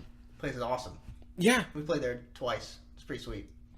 There's not a lot of metal shows there, are there? Yeah, we played with Napalm Death there. Shit, okay. Awesome. We also played Hopscotch there one year. Like the Hopscotch Festival, we played there. That was super sick. We did when we played with Napalm Death, we actually had a 3D camera record our set. It's somewhere on YouTube. They recorded like 3 of the songs. So like, you know, you got their. Was this Kiss the Curse or Necrocosm? This is Necrocosm. Necrocosm. And yeah, it was awesome. Like you can take your phone and like look at the crowd and shit. The crowd was big, but like nobody was moving or anything. Yeah. But it's still pretty cool to be able to play Kings. That place is awesome. That's a sweet place. I was really blown away by that one. Yeah, because you're like, this is a venue in Raleigh. It should be. They never put stuff on like hardly ever. That's the venue in Raleigh that should be like really popping because it reminds me so much of there's a venue in Des Moines. Okay. Iowa. I don't know. I'm a fan of Slipknot. I know them. For the other people, for the others. I grew up with the Slipknot in Des Moines. You know their album Iowa. No, there was a venue. I think it ended up closing down, but it was same kind of concept where like you got the dive bar underneath, and then you go up the stairs. There's actually 3 levels. Oh, that's top cool. level was the venue. That sucks. And it was. Sounds terrible to get stuff up there. Oh, miserable. It had to be. I have no clue how they got their shit up there. Because, I mean, they were flights of stairs. Oh, no, those poor bands, dude. But it was the same kind of concept. Like, that was the venue. They were like, that was one of the venues that had, like, Asking Alexandria at their prime. Nice. Had Black Veil Brides at their prime. Like, they were playing these massive shows there. They were getting people in, like, they were bringing those big bands. That's where the big bands would play. Kings, I think, probably, would you say Kings has the best stage? In Raleigh? Yeah. I really like the height of it. Yeah, I'd probably say Kings does. I'm a big fan of Poorhouse. I haven't been there. Oh man, that place is great too. Stage isn't as big as Kings. So is Poorhouse it's right next narrow to, or is it? No. No, it is. That's okay. Slim's. Slim's, yep. Slim's is great. I love Slim's. That place. Yeah, Slim's is great. That place, it's great because it gets tons of foot traffic. Everybody just goes there. Well, Slim's has like a. They have a built-in crowd. Audience. Yeah, they have a built-in crowd where like it's kind of punky, which I love because I'm a little punky. A little punky. I'm a little punk. I listened to Propaganda once. But yeah, I really like that venue. But yeah, no, I think Kings should be popping more. I guess I don't know how it's doing Lincoln with Theater, other. by the way. Lincoln Theater has the best stage. Oh, okay. Yeah, I haven't been there either. Okay. Yeah, Lincoln Theater. That's where Augsburg's Red played there. And all them. I guess there is always the Reds. You know, whatever. There's the Reds. I guess the Reds. I forgot about that one. I'm paying $9 for a PBR. That's the place to be at. But I was just thinking like more local bands. Yeah. Kings, I'm surprised Kings isn't doing more. So one thing that Kings does every year, and I can't remember when it is, but they do the local cover up or the great cover up or something. That's what it's called. Have you heard of that? It's just a bunch of bands come together and play cover sets every year. Okay. It's called the Great Cover Up. That's really cool. I wish I knew more about it because I've wanted to do it forever. Like I wanted to just do just something random. Like I want to do like an Incubus cover set. Like that'd be so cool. Yeah. There, like play like 2 or 3 Incubus songs. Yeah. Just because why not, man? Like it'd be sweet. Who doesn't like Incubus? That's what I'm saying. Like I'm not very metal, so I don't know anything about these metal bands. I like Incubus. It's cool. But yeah, I listen to pop punk. Yeah. It's cool, man. So they do that. They do that, and Hopscotch is usually there as well. But other than that, yeah, man, I wish they put on more shows. It's sporadic. I'm not even sure who's booking through them anymore. Their sound, they have like a full sound booth. Yep. I was like an actual booth. Yeah. Like. I turned around and I looked and I was like, oh shit. It's a very big open floor. Yeah. Which is nice. Yeah, it's cool. I like it. It's a great venue, man. Really is. I'm lucky enough to have played there 2 times, so it's pretty sweet. Damn. Yeah. No, what was I gonna say? Oh, you got any other complaints about local music? What bands am I hating on right now? No, not band. I mean, you can, but I'm not hating on any bands, man. Like if I don't like a band, it doesn't mean they're bad. No, I just mean like if there's any ideas Because it's part of the reason with the podcast that I was thinking, like I totally am stealing I had Seeking Solace on last week. Yeah, I saw that. 100% stealing their idea. They have their set list, like they're timed, all like programmed out, and they just hit play. Yeah, they're playing a track. Yeah. Click. Yeah. Yeah, we did that with Ergodic. I don't know if... Played in-ears. I think their drum... Maybe. I thought their drummer's the only one that's Probably. here in the click. Yeah. But like they had like the background music and it's all set up to go right. Yeah, it's all through. They probably use like Logic or whatever it is, and like it's all just you hit go. That's it. You're on a rail. There's no stopping. Yep. I'm stealing that idea because I like the idea because it keeps you on track. It tells you like, okay, you have this much time. Yep. Like you can talk for this long. You get your funny stuff in there. You introduce the next song. You go. Yep. We did that. We did that with Ergodic. Everybody was on in-ears though. Okay, yeah. Which was awesome. Did you play without in-ears for a while? Yeah. Ergodic was the first thing we did. Yeah. How was that transition? It was cool. It was weird and different. More can go wrong.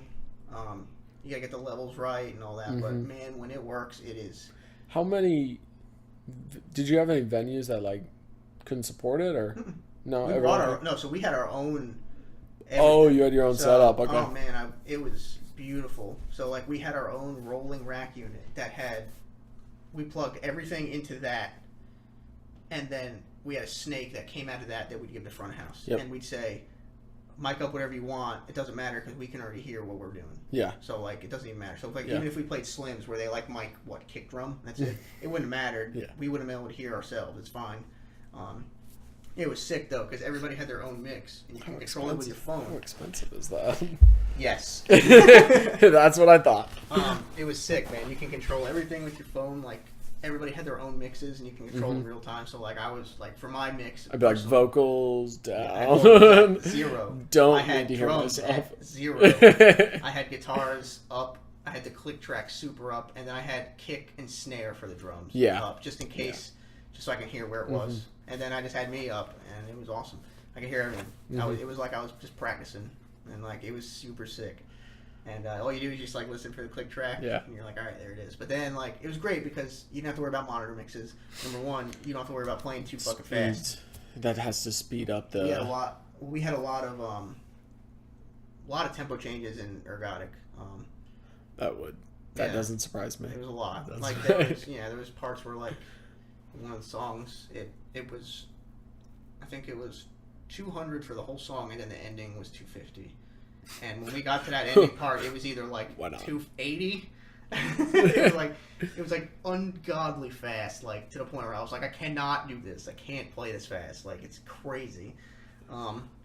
So the click track definitely helped. Keeps everybody in time, and it makes it so at least the drummer has to be on clicks. Yeah. I do agree with that. Yeah. That's got to be happening.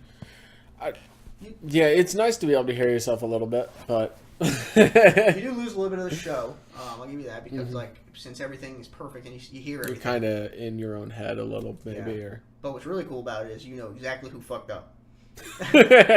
You'll be playing, all of a sudden you'll hear a guitar fuck up and you know exactly who it is. And you look, so like, because what I did was like I always had it stereo panned. So like I had like whoever the guitar player was on my right, it was usually Josh on my right. I had that in my right ear, and then I had Joel on my left, and then obviously I was just in both in the middle. Yeah. So like I could hear it, and it was great because like they were playing harmonies back and forth. It was like. So like it was great. Fun, yeah. It was awesome, but I could tell when somebody messed up, and I knew exactly who it was. It was great. So. I think it would definitely make you into a better player. Yes, because you can hear all your fuck ups. Yep. You can hear everyone else's fuck ups. Yep, and everybody can hear you. Yeah. So you're like, if you are playing a part bad, now they know. Yeah. Before maybe they didn't know because you're just kind of dicking your way through it. Now they know. And the great part about that is we were running it through a click track, through a thing, and we would just record practices. I was about to say practice. It was easy to record practices. You just go back and listen to it. And you go, oh, fuck, that sounded like shit. I better slow that part down and practice it some more. It's a really good idea. Yeah, it's great. You should definitely do it. It is very expensive to do all that stuff. Yeah, we'll get there. Maybe down the road. It's crazy. Got to finish out this band first. Come on, buddy. You don't want to just start buying everything. Like, Yeah, because I mean, if you have all that stuff, people will join your band. Hey, I'm starting a band. Everybody's gonna be on in-ears. Okay, yeah, I'll join your band. Let's do it. Yeah. Hell yeah. To pay for that? No, okay, we'll just do that. No, you have to chip in though. It's like, nah, I don't think so. Okay, so you say in-ears. Yep. Anything else you think?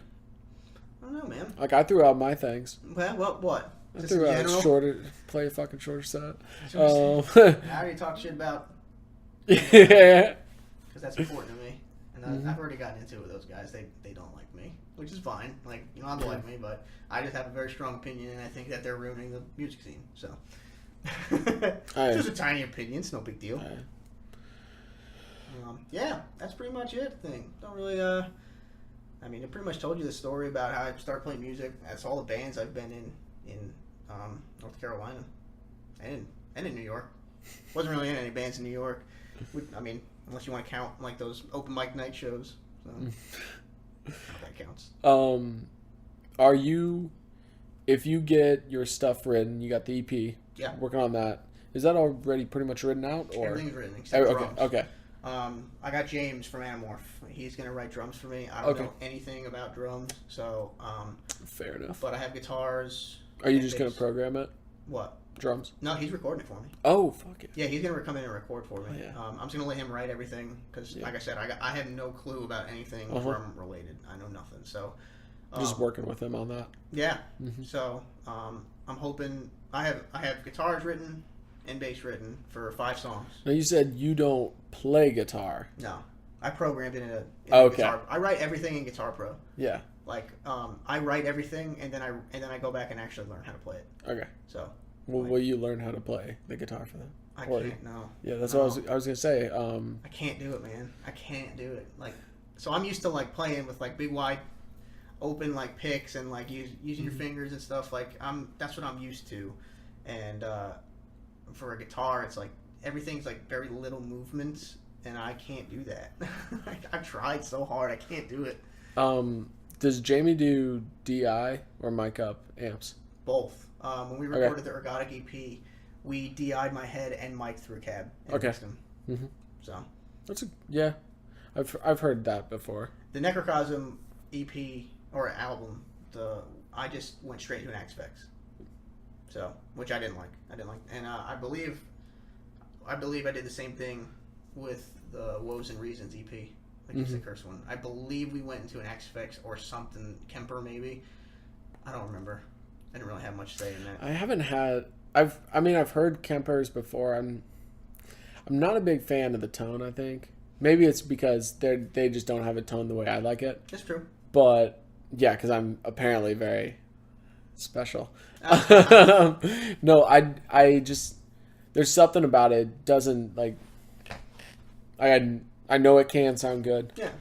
I just haven't heard it the way I would want it, I think. It's understandable. I think a lot of people try to go a little crazy with that stuff because they're like, oh yeah, man, like I need the Kemper because I can like tweak this like tiny frequency and do all this stuff. And then like when they play, it's like distorted as hell and you're like, nobody can tell what you're playing through anyway, man. Like, and you know, for clean stuff, it definitely helps because you can blend like a Fender, like a twin reverb like through like another thing, and it's like it sounds so cool and awesome. But I think people kind of get away from that. I like the raw tone, so I'm very like that's something that I think is from like metalcore and like the music that I want to play. Yeah, is more like it got so like processed. Processed, yeah. And I'm like I want to start unprocessing. Yeah. I like that. It's cool. Like a lot of the like newer, you listen to like a lot of the newer like gent stuff that's coming out is like you don't even know if it's guitar related. I mean, I like, just think everything it's is all like, computer. Everything is like, yeah, it's like with the Heart Machine type stuff. Where you just fucking reamp Guitar Pro. So sick. That's what it sounds like, man. Mm-hmm. It's crazy that people are making it so where like everything is perfect and like their gates are like at 1,000. So like the second you like hit a note, like immediately dies. Yeah. Like, there's no ring out or anything, and it doesn't sound real. Yeah. You gotta have some real stuff. Like I don't want, like, when I play, like, I want it to be as perfect as possible, but, like, I don't want it to be, like, robotic perfect. Like, I want it to be close to that, but I also want to be able to be like, oh, okay, like, that note was maybe a little, it didn't ring as well. Mm-hmm. It's like, oh, my finger wasn't in the right spot or something. So it's no big deal. I've done vocals where I, like, there's ones where I, like, I'll do one scream and then into another scream. Yeah. And I'll be like, that, and it, like, 100% is me. Yeah. But I'm like, that doesn't sound real to me. Like, yeah. It doesn't sound like I actually did it. Something's off about it. I'm like, that doesn't actually sound like I did it, even though I know I just did it. Yeah. I'm like, I don't like that. Like, I want it. I don't know what it is. It's something fucked up. But, like, it's like, I know I just did that. Because there's, on the EP we did with Edward. Yeah.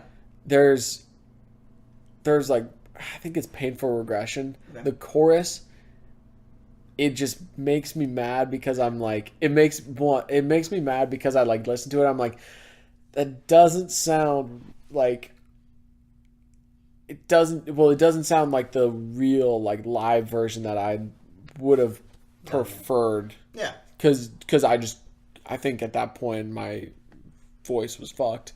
Because I think I just, like, couldn't perform the screams that I needed to do. Yeah. So we were doing bit by bits. Yeah. Just doing one-liners. Like, fuck. Oh, man. But, I mean. It happened, dude. Sometimes you gotta do that. We did that with in Jamie King a couple times where, like, we had to take parts piece by piece because they were... Mm-hmm. Because it was just faster. Like, we could play the stuff, and we could get it. It would just take too long. So, like, let's just cut it up. It's not a big deal. It's going to sound the same as if we played it. It's just that, like, after, like, working on it for, like, 9 hours, you're like, oh, my God. Like just working all day, and you get to this hard part, and your fingers are tired, and your voice is tired, I'm sure, and all that. And you're just like, oh, man. I don't know how you guys can do it. 8 hours later, I'm like, I'm done. Yeah. I don't know how I can't even talk for that long. I'm screaming. Oh, luckily, I can talk for that long. I got that one done. Well, the podcast is perfect for you.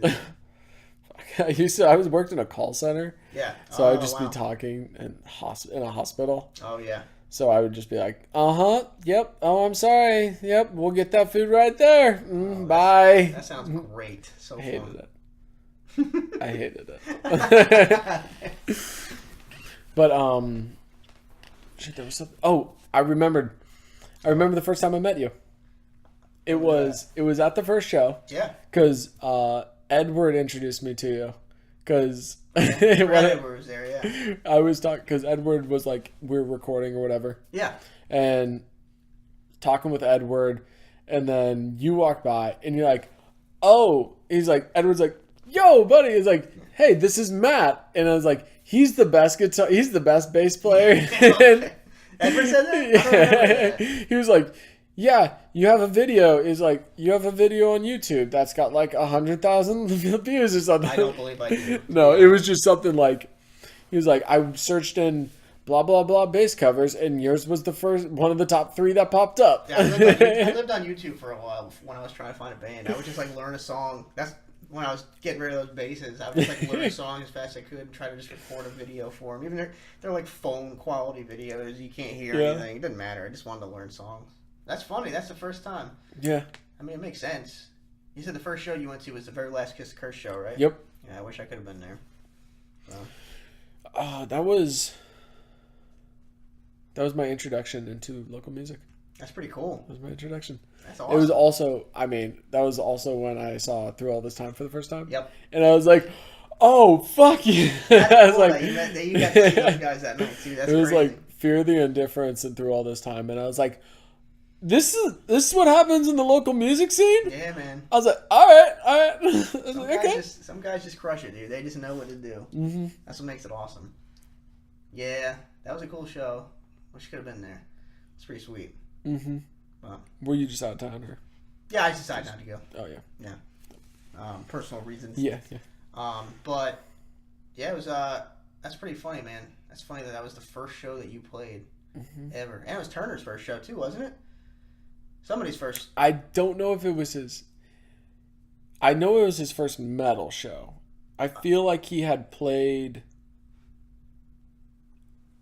country or church music or something. Okay. He's played on stage before. I feel like he had. Gotcha. Okay. I didn't know. I heard that it was also his first show, and I was like, damn, this is pretty cool. It's basically his first show. Yeah. No, it was David. It was David's first show. Oh, that's right. It was David. Mm-hmm. See, I knew David. He would like constantly send me videos of him playing music on like Facebook. And I was just like, I don't even know this kid. Like, he's just sending me videos of him playing, like, Megadeth and Metallica riffs. And I'm like, I don't know who this person is. And then, like, we got to talking and everything. And then I met him at that show. Or I think it was at that show. I went up to him, and I was just like, hey, what's up, man? And he was just like, oh, nothing. And I was like, what's up? I'm Matt. And he was like, oh, you're Matt. Yeah, that's me. So he was, I think him and Jake met at a Kiss the Curse show. Oh, really? I feel like that's how they met. I feel like they were at a Kiss the Curse show. Maybe it was a show that I don't think so. It had to have been early on. They would have been around end of 2016, start of 2017, I think. Early 2017. I played one more Kiss the Curse show, but I only played one song. It was a song that Jeremy like didn't learn it yet, and they really wanted to play it. And the whole song is like two-hand tap, and of course I wrote that. Yeah, it's a song that it's a song that they never played. They only played it live a couple times. But he asked if I wanted to come up and just do it, and I was like, yeah, all right. So like went up and played like one song. That might have been that show actually, to be honest. I feel like it was in like Durham for some reason. Maywood. Okay. The one I'm thinking of. I don't remember, but I just remember.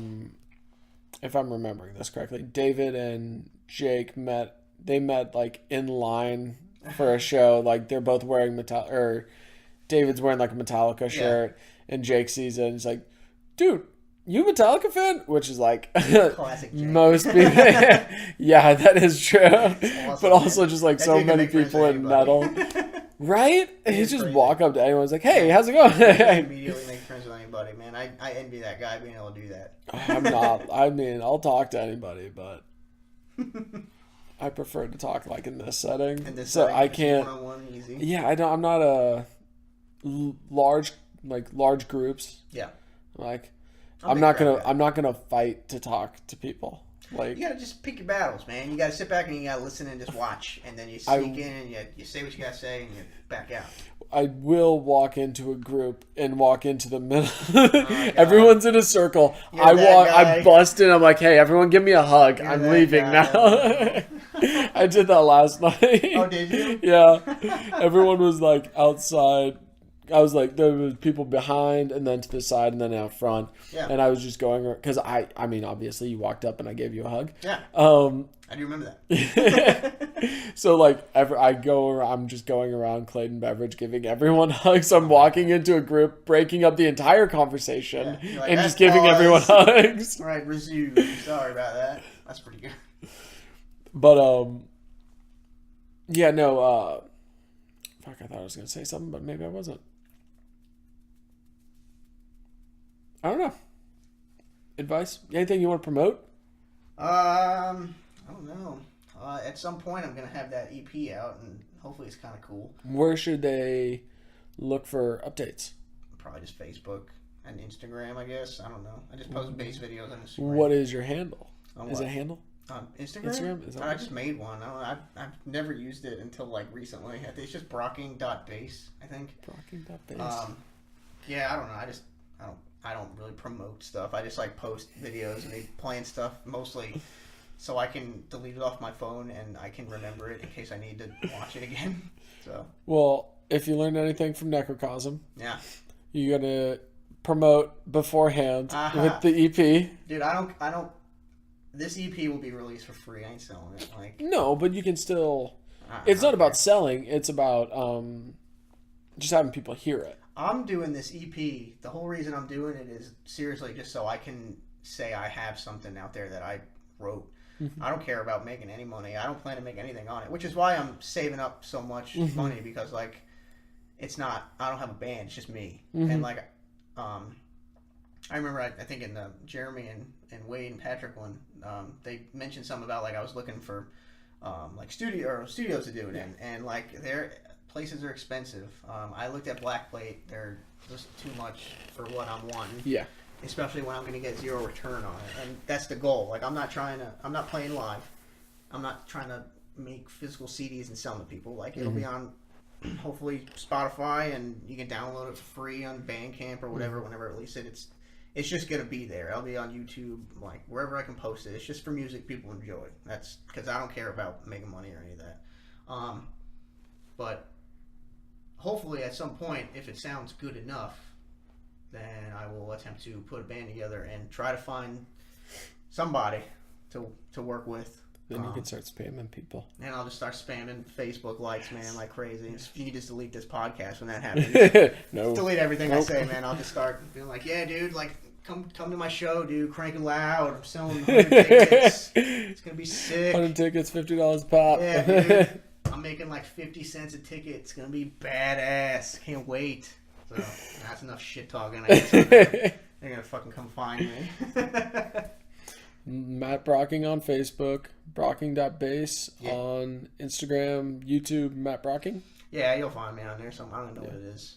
I don't post anything on there anymore. Okay. You can see the my, like, I guess, ascension to where I am now through that, from back when I was like learning all that Remain songs and like stuff like that. I was learning like The Air I Breathe. Yeah.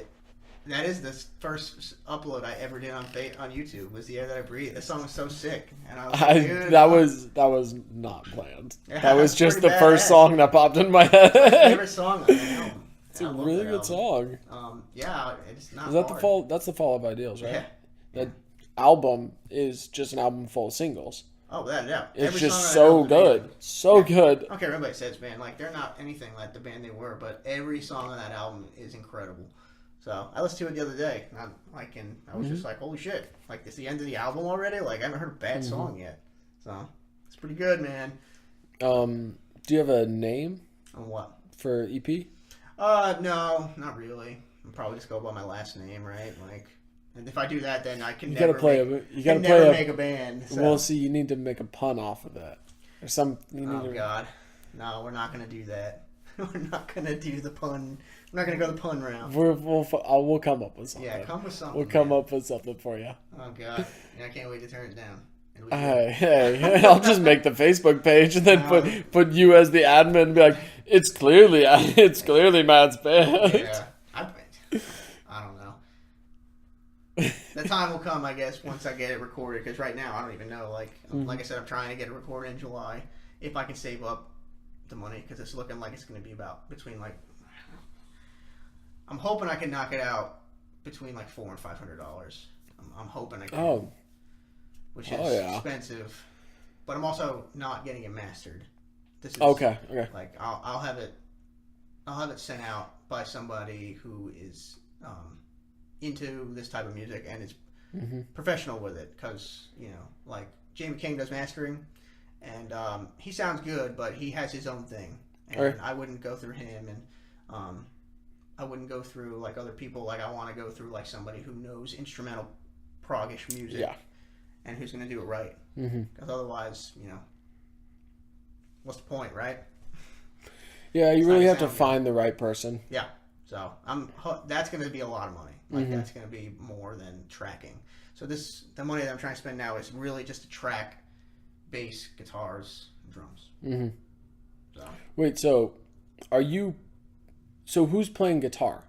Probably my friend Rob. Okay. He wrote a solo for one of my songs, and it's fucking absurd. Rob moving down here? Yeah. The one you're trying to get in your band? Keep trying. I'm trying. Hey, Rob. He's not going to listen. No, he doesn't do anything like that. He just stays at home, and he writes the most absurd music that no one is ever going to hear, except me.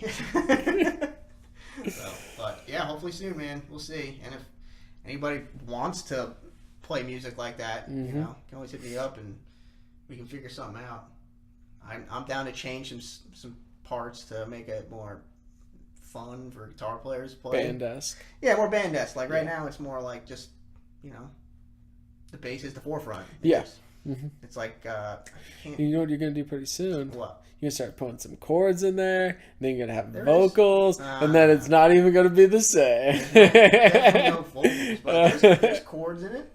a ton of stuff. This is an acorn. There is in at least one of the songs. Yeah, they're all like mostly all. Yeah. It's not metal. Yeah. That's cool about it. Yeah. Like it's really not like one of the songs like the song that I did with Rob is in like drop A and it's more metal. Mm-hmm. Which is funny because like my bass is tune standard in all these songs, so like it's the guitar is in drop A, but like I'm kind of doing leads and like doing other stuff. But everything else is like there's a song that's like all clean guitar. It's just different. It's cool. So hopefully, if it ever comes out and I ever record it, and hopefully it sounds cool. I don't think it sounds like anything. Mm-hmm. So I'm just there you go. Yeah. It doesn't sound like anything. I don't think it does. Maybe that might be bad though. That might not be good. No. Because sometimes if it doesn't sound like anything, there's a reason. I refuse to believe that. Yeah, we'll see. I refuse it. All right, buddy. Thanks for having